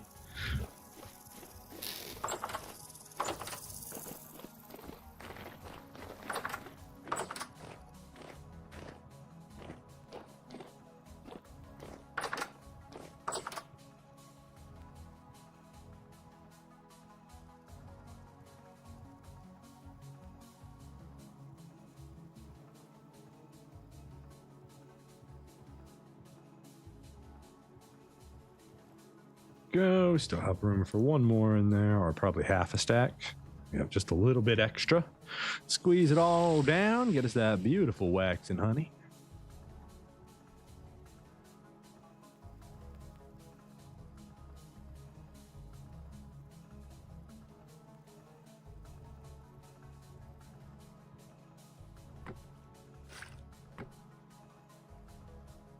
Gonna have enough to set up another one. We usually have enough to run it twice. Yes, we're good there. We're just fine. Still 14.4 liters of honey. We would need to make 3 more to make it a solid 15. Do we have a spot for 3 more?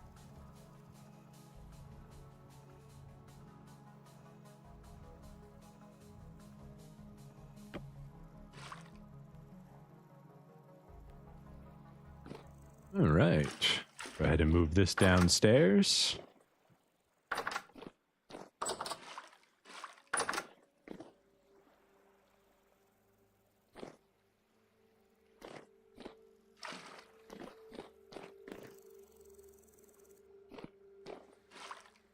$44.8 liters of honey. Yes, now that's the stuff.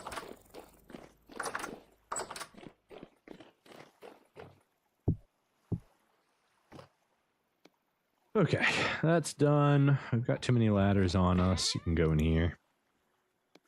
Shovel, axe, dry grass.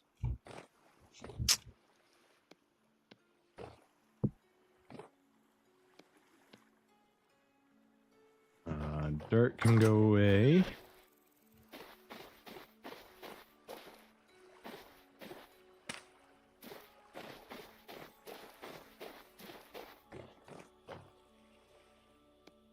Axe, shovel. So we need an axe, we need 2 pairs of shears, and is it 2 shovels?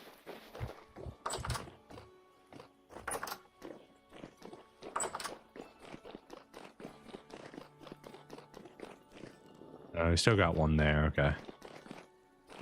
So an axe, 2 sets of shears, and a singular shovel then?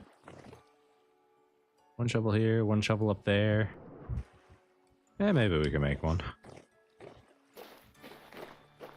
Thoughts on rope ladders? I think they're cool. Yeah. A little expensive. Because it costs 2 coils of rope, and rope are relatively an expensive thing to make. Even though you can make them out of vines, or papyrus, or cordage, or whatever have you. But they are a little expensive as far as ladders go, when you could just make a regular ladder out of sticks, you know? So, like, what's the purpose of the rope ladder other than aesthetics? It's a little expensive. I think 1 coil of rope would be more than enough to make 3. I think that would be just fine. As 2, it's a little pricey to make the rope ladders. Little pricey. What was I just coming up here to do? I was coming up here to smith. Smith away, boy. Smith me away. Okay, so... do we have any coal up here? We should. Okay, we got some coal. We are gonna make it out of steel. So, let's see. 1 shovel. 1 axe. 2 shears. Is there anything else we needed? We've already got an extra scythe. So I think we're good there. I heard you can pick them from above. I've never made one before, so I'm not sure. Do they act different? Let's find out. I need 2 coils of rope. We got that. We have that available to us. Let's go see how rope ladders are different from regular ladders.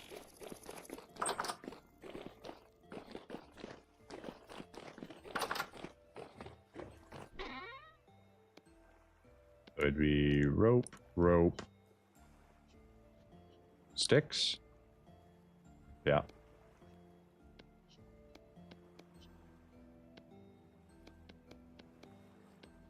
All right, so then let's go up, right?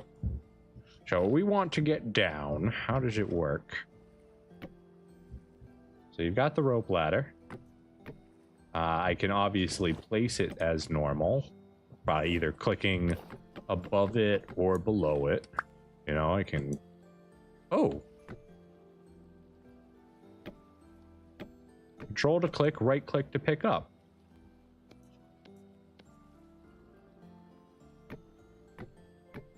As opposed to regular ladders that you can't do that. No, you're fine, man. You're fine. Thanks for showing me something new. Yeah, so rope ladders have a unique interaction where you don't have to break them to put them down. Instead, you just right-click on them and you can pick them up willy-nilly. So, like, you can climb up and then you could pick your ladder back up. Whereas, if you did this with normal ladders, you would have to break them at this point. And you can just click it right on the top and it'll do it. So, like, if I come here... let's see. Oop.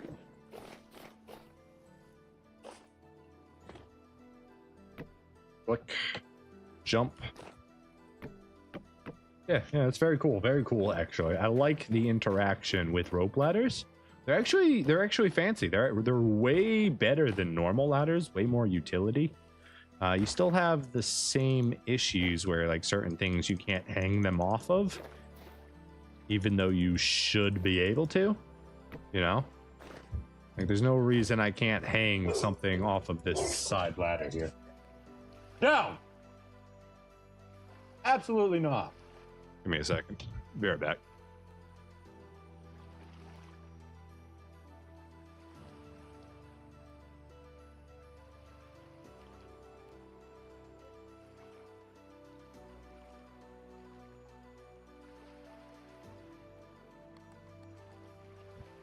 Oh, what a silly boy. What a silly boy he is.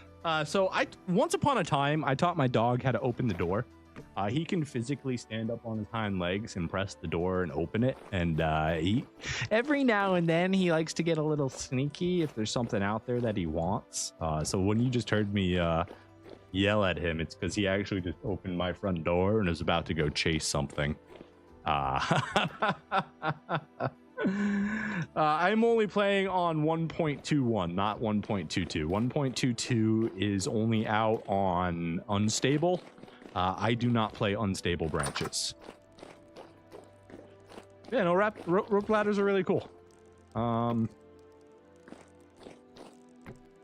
I still don't know if I would use them as my main resource, just because, I mean, rope is kind of an expensive resource to rely on. But at the same time, being able to re-grab your ladders from the very top once you're up there is super useful. So, yeah, that's definitely cool. Thank you for showing me that. I didn't know that was a feature. So, we learned something new today, guys. We learned something new today. And I never started the steel. Okay, cool.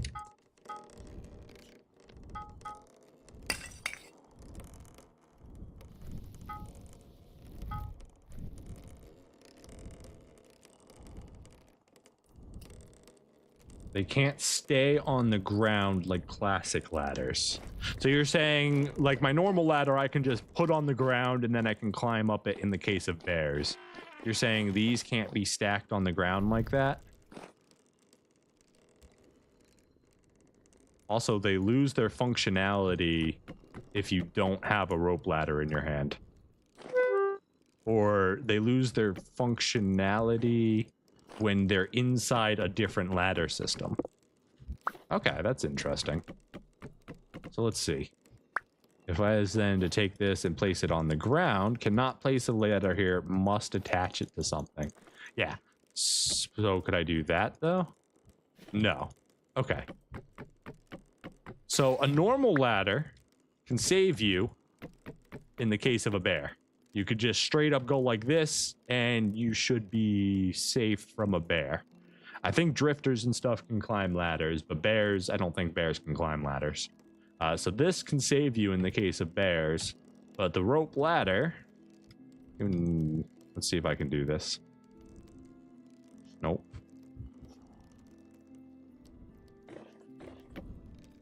Ah, I missed it. That would have been cool.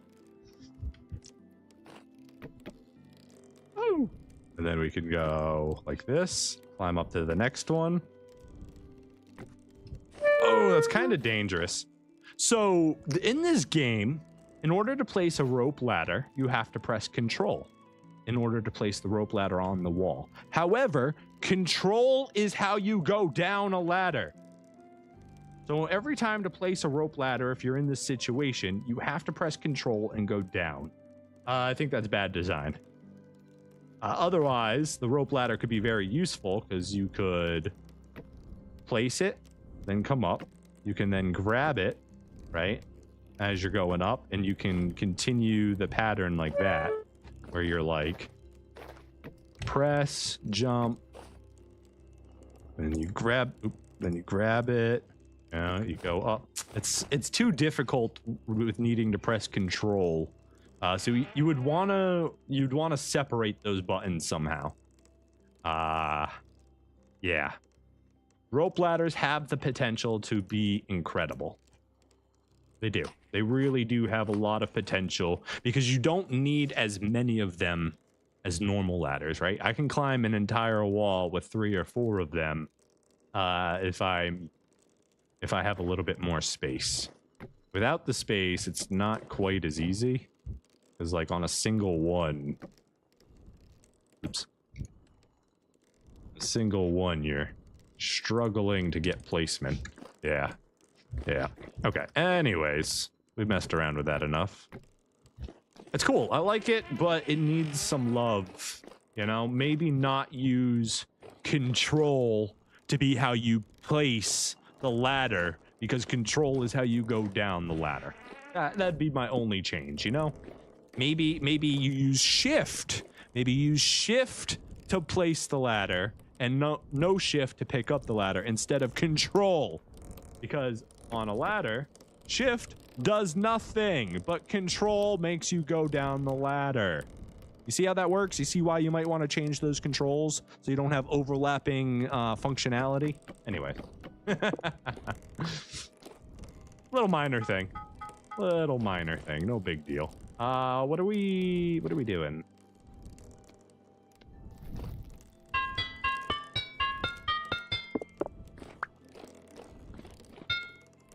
All right. First things first. Let's go ahead and make us a shovel. Shovel, shovel, shovel. Shovel, shovel, shovel. There we go. Oh, we need a hammer too.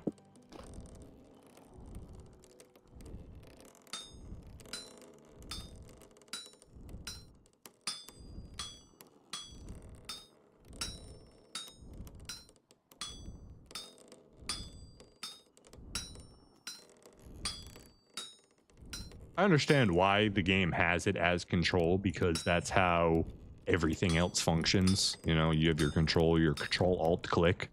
But in the case where you have multiple functionality, you can't treat it the same way like that because it gives a worse user experience in the end. I like it, just needs to be fixed a little bit. Just a little bit. Oh, isn't there? Yeah. Because there's something stupid in this game where like control is a different button than what it normally is. Like control isn't crouch and shift isn't sneak or something, or isn't sprint. Isn't there something stupid like that? I switched something in the game settings that made the game more functionable for regular everyday use. I don't remember exactly. It might have. I think it was this. I think in default games, sneak is shift and sprint is control. And they have, I think go down ladders is attached to your sneak control, regardless of what it is. I think that's true. I think you might be right about that. But either way. Yeah, I reversed it because every game in existence that's ever come out has never put sneak or crouch on shift. That doesn't make any sense, okay? Control is crouch. Control is sneak. Z is acceptable as crouch or sneak. Shift is never crouch. Shift is sprint in every game. Any game that flips that, I flip it on them because they're wrong and they should not do that. You don't take standard norms and flip them on their head for controls. It's not good user experience. I remember, now that you say that, yeah, I remember. It upset me when I started the game and the controls were weird like that. I remember now. Yeah, you just don't do that. It's bad for muscle memory. We need an axe next.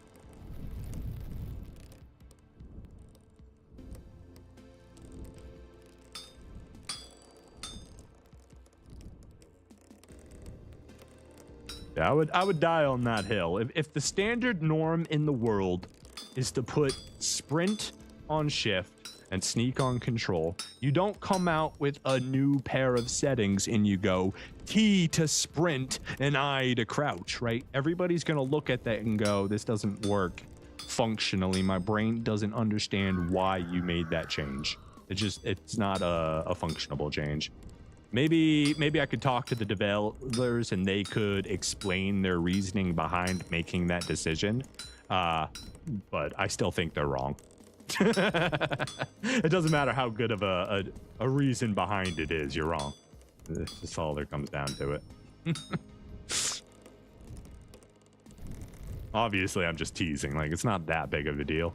You know, I'm just messing around here, but there's a reason things are standard. Also, the Switch, oh my God. I don't know if you've played on the Switch, but the Switch, Nintendo loves to do this thing where they do the opposite controls of everybody else. Now, in fairness, they were the originators of control schemes. So why, actually, isn't it even reversed for, hold on, let me look here.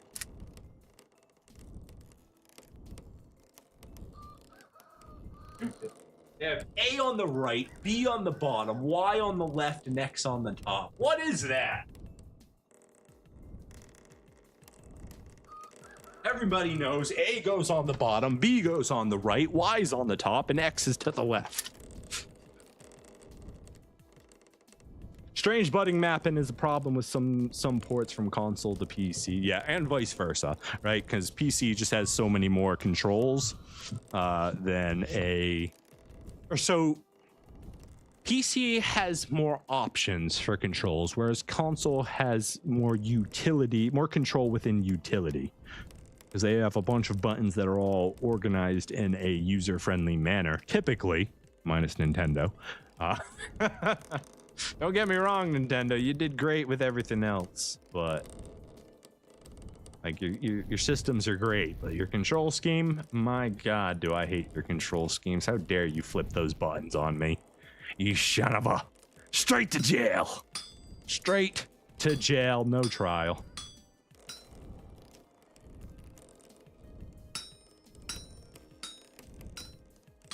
Make me sick. Switching the X and the Y button. How dare you? How dare?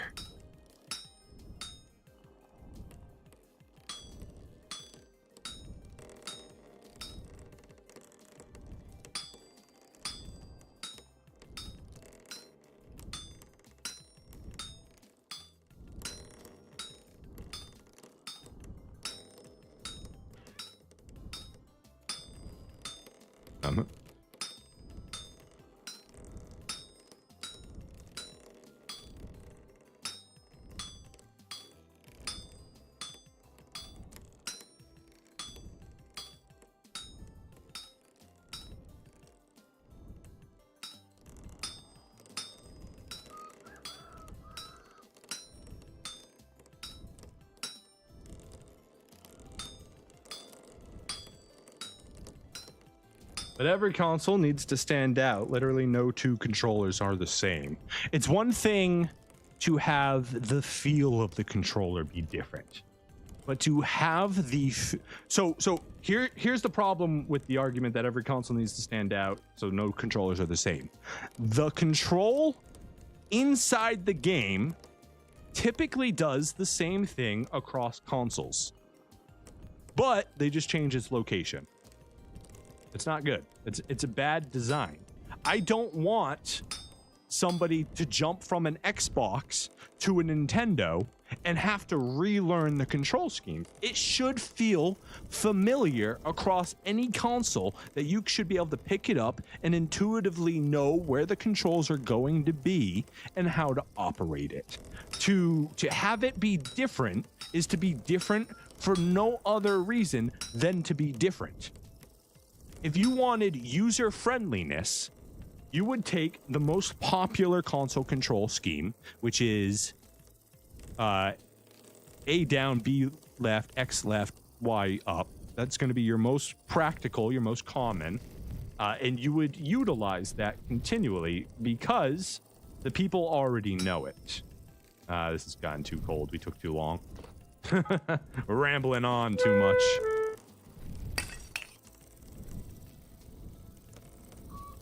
Yeah. I mean, if I wanted my console to sell to the absolute most people possible, I would want the most people possible to be able to intuitively pick up my controller and instantly know how to use it and not have to look down on it and be like, where's the left stick clicking? Where's the right button? Where's the right bumper button? Where's the X button? I don't think that's good design if somebody jumps onto your console for the first time from any other console and has to sit there and be confused about where your buttons were. If I jumped onto a European keyboard, it would confuse the heck out of me probably, right? Because it's not QWERTY, it's not a QWERTY keyboard, it's different. And that may make sense because you need additional letters in a different language. But for me, I don't think that's intuitive design. I wouldn't. If I was creating a product for the entire world, I would be looking at what the most common, most known user setups are before I start designing willy-nilly what my user experience is going to be like. Because it's going to change how people interact with it. It's going to change how people experience that moment. Are they going to be frustrated because they keep pressing the wrong button? You know, game says to press A, and you keep pressing B because they're completely different from the rest of the world. I don't know. It's just a small pet peeve thing. It's not really like a big deal or anything, but I find it counterintuitive to make yourself stand out because you want to make your controls different. Like, how's that making you stand out? Nobody's buying your console because X is on the left and or X is on the top and Y is on the left. Nobody cares about that, you know? They're buying your console because they enjoy the games that come out on it. They like the you know, whatever reason they like it, you know, Nintendo for your Pokemon games and Xbox and PlayStation 2 for either your sports games or your I don't know the difference between Xbox and PlayStation anymore. There used to be a bigger difference between the two of them, but now they're really like the same. They're just two different companies producing the same thing. Shears, axe, shovel. I guess I wanted 2 shears. I wanted another set of shears. And then I clicked on the wrong fucking thing and made a padlock. God dang it. I wish you could, without having pummeled it, change what work item it's gonna be. That would be nice. Alright, let's just make this one out of meteoric iron then. I don't feel like wasting another piece of steel on this. Switch is a top-selling console in the world. Wii was as well. Sure. Sure. So wasn't the Nintendo, the original. Doesn't make me complain about I have complained about Nintendo's controls for all of my life. I didn't like them on the original Nintendo. I didn't like them on the well, the N64 was pretty sweet actually. I like the N64 setup. Most people will say that controller made no sense, but I think that controller made perfect sense because you changed your hand setup depending on the game you were playing. I don't know. Nintendo likes to innovate for innovation, rather innovate for greater experience, though they will claim it's for greater experience.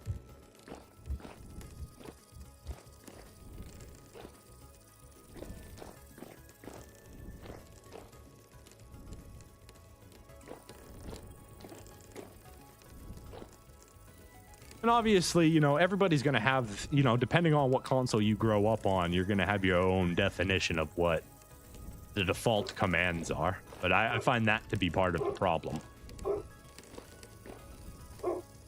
I mean, in the end, it's a short-lived problem. You're going to learn the new controls. You're going to adapt to it the more you play. Like me, I don't even need to consider a keyboard. And I can basically type anything I want to type, unless my keyboard. If my keyboard's like a degree off, you know, my typing gets absolutely awful. Or if I'm not sitting the correct way, my alignment to my keyboard is off, and then things just don't work out. 900? I should be able to make it with 900 degrees. That should be plenty. What are you barking at, Bubby? The squirrel already left.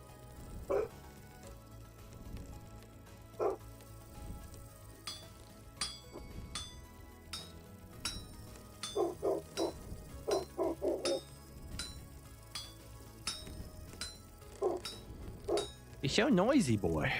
What is it? Lassie falling in a well. Lassie's not supposed to be falling in the well. Lassie's supposed to be helping him.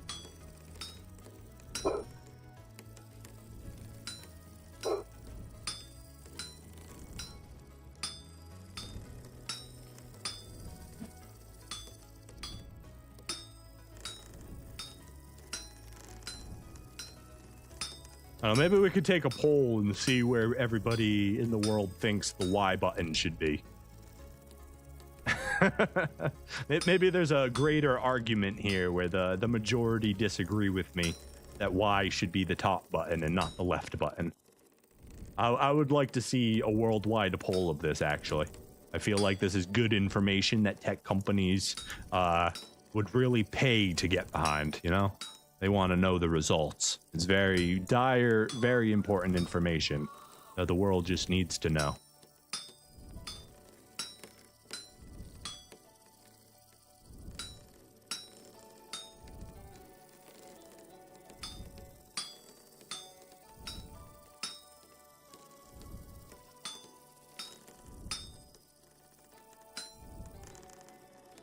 Why did I go that way with it?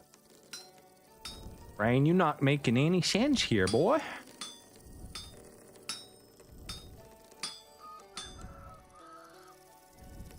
Between the T and U. That's right. Screw all your controllers. Now there are some games that are just better on controllers. Let's be real. Mouse and keyboard, although is the better control setup for most games, there are some games that are factually better to be played on a controller. Yeah, I like that answer. Right between the T and the U.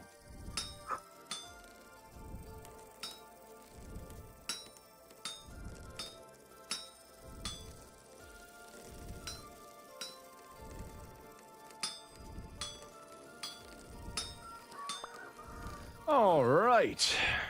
That's all done. Platformers and fighting games. Do I agree that platformers are better on mouse and keyboard?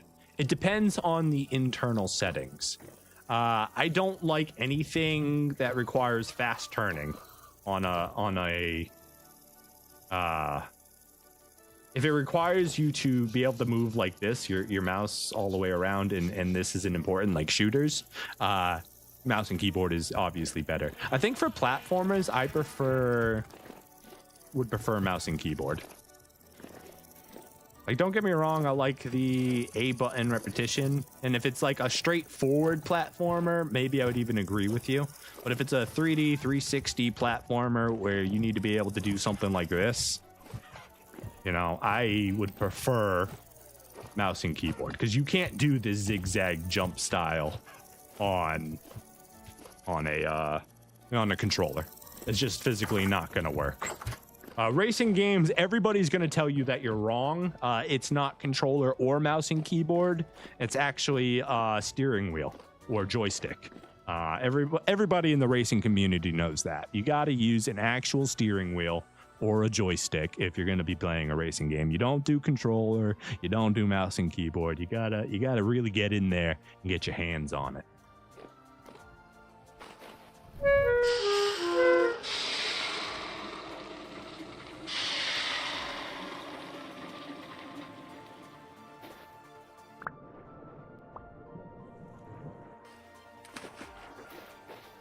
All right, let's see. Meteoric iron, that can go up on the boat.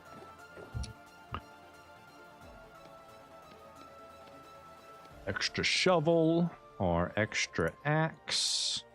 Do I have a stick for my axe? I do. Wonderful. We've got our extra shears there. We'll leave this one here. And these can go back on the boat.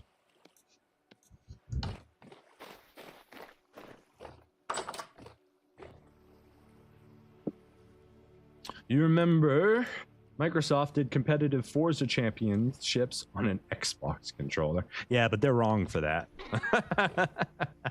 Yeah, I mean, I don't think... obviously, the steering wheel is a specialized setup, so I don't think they would use it in a competitive setup for everybody. They may give the option to give you that, but...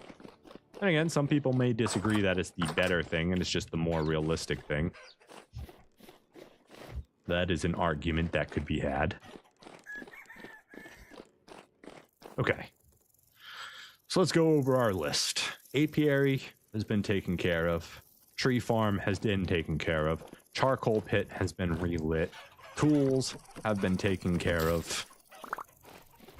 We got to do the berries now.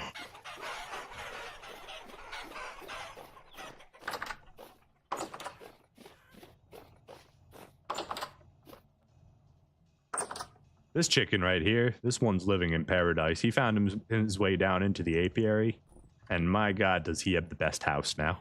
He's got a swimming pool. He's got all the flowers, bringing in all the bugs. Or she, sorry, it's a she. And it's just, she's just out there, you know. She's living in paradise while everyone else thinks they're in paradise because they've got the automatic feeder. But she's got the real automatic feeder. Berries, worms, bugs, bees, all provided for her at no cost or a little tiny bit of work on her end. But she could probably just sit there with her mouth open and collect all the insects she wants.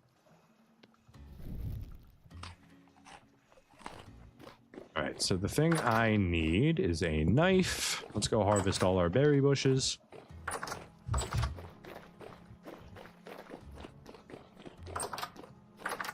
We'll start with the berries over here.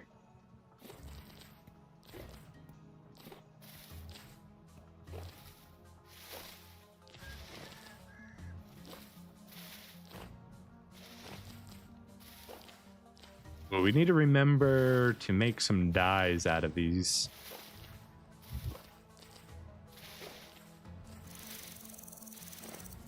So much work on your base, a trap of the settled life. It's true. When spring and summertime comes, I have a laundry list of chores to do. It's kind of crazy, but it does allow me, because of the way I've designed everything and the fact that I live in a winter environment or environment with seasons, I can separate my work months from my adventure months pretty easily. Which is, you know, nice in its own way.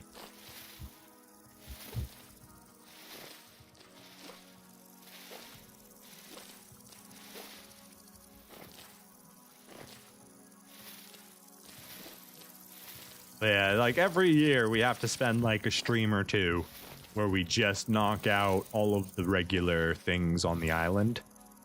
Now, honestly, if I had like an extra hand helping me, like none of this would really even be an issue. Because I've basically made this island to be able to handle like a couple people living here. Mostly out of vanity. We didn't need this many berry bush. Oh, these aren't ready yet. Oh, that's sad. Oh, that's very sad. Now they're out of order.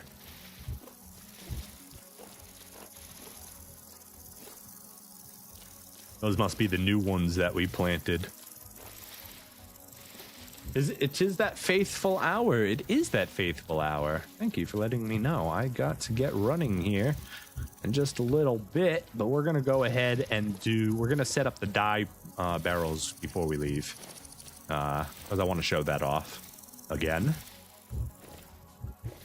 Now, these ones aren't done yet. That's fine. All right, the cranberry, we should have plenty of cranberry and blueberry to do this. So let's head downstairs. Oh, we need to get a couple buckets of water too here.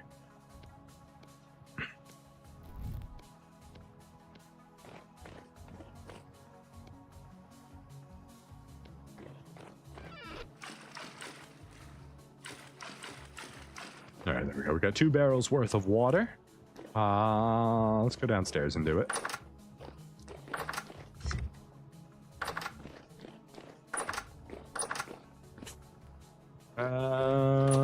Let's use a couple barrels from in here. We'll just go ahead and move these over here.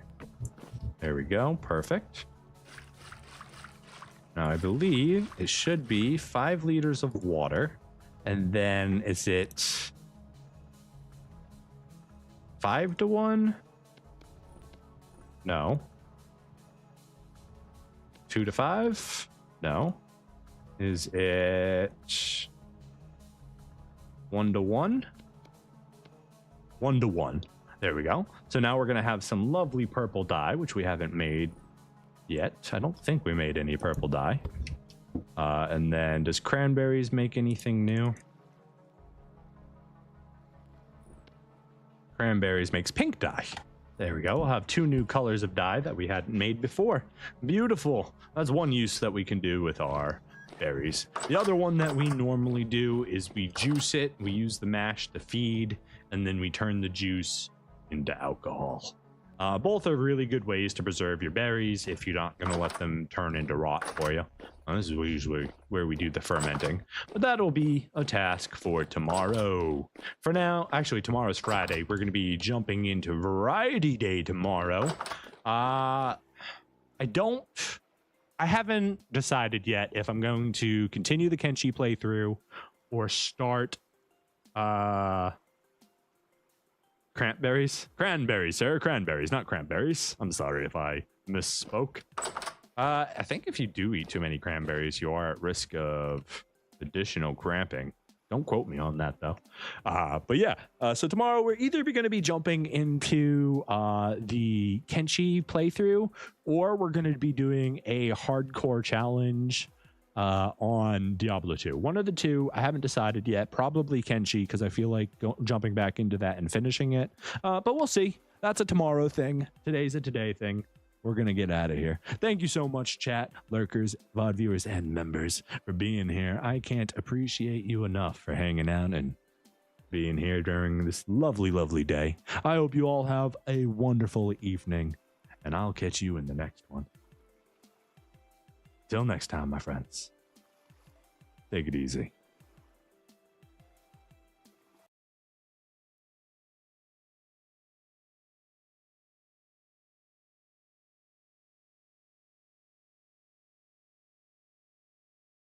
One day I'll have that music lined up correctly. I think there's a button that can just do all of this manual work I'm doing, but I haven't learned it yet. Oh, and then of course YouTube needs to take 10 minutes to load, so that's part of the music now. I should just download the songs I'm gonna use. I should just set up a whole scene that has my start and my end. Then I can just transition in and out without having to do additional work. But that in itself is additional work. Have a wonderful day, guys. Take it easy.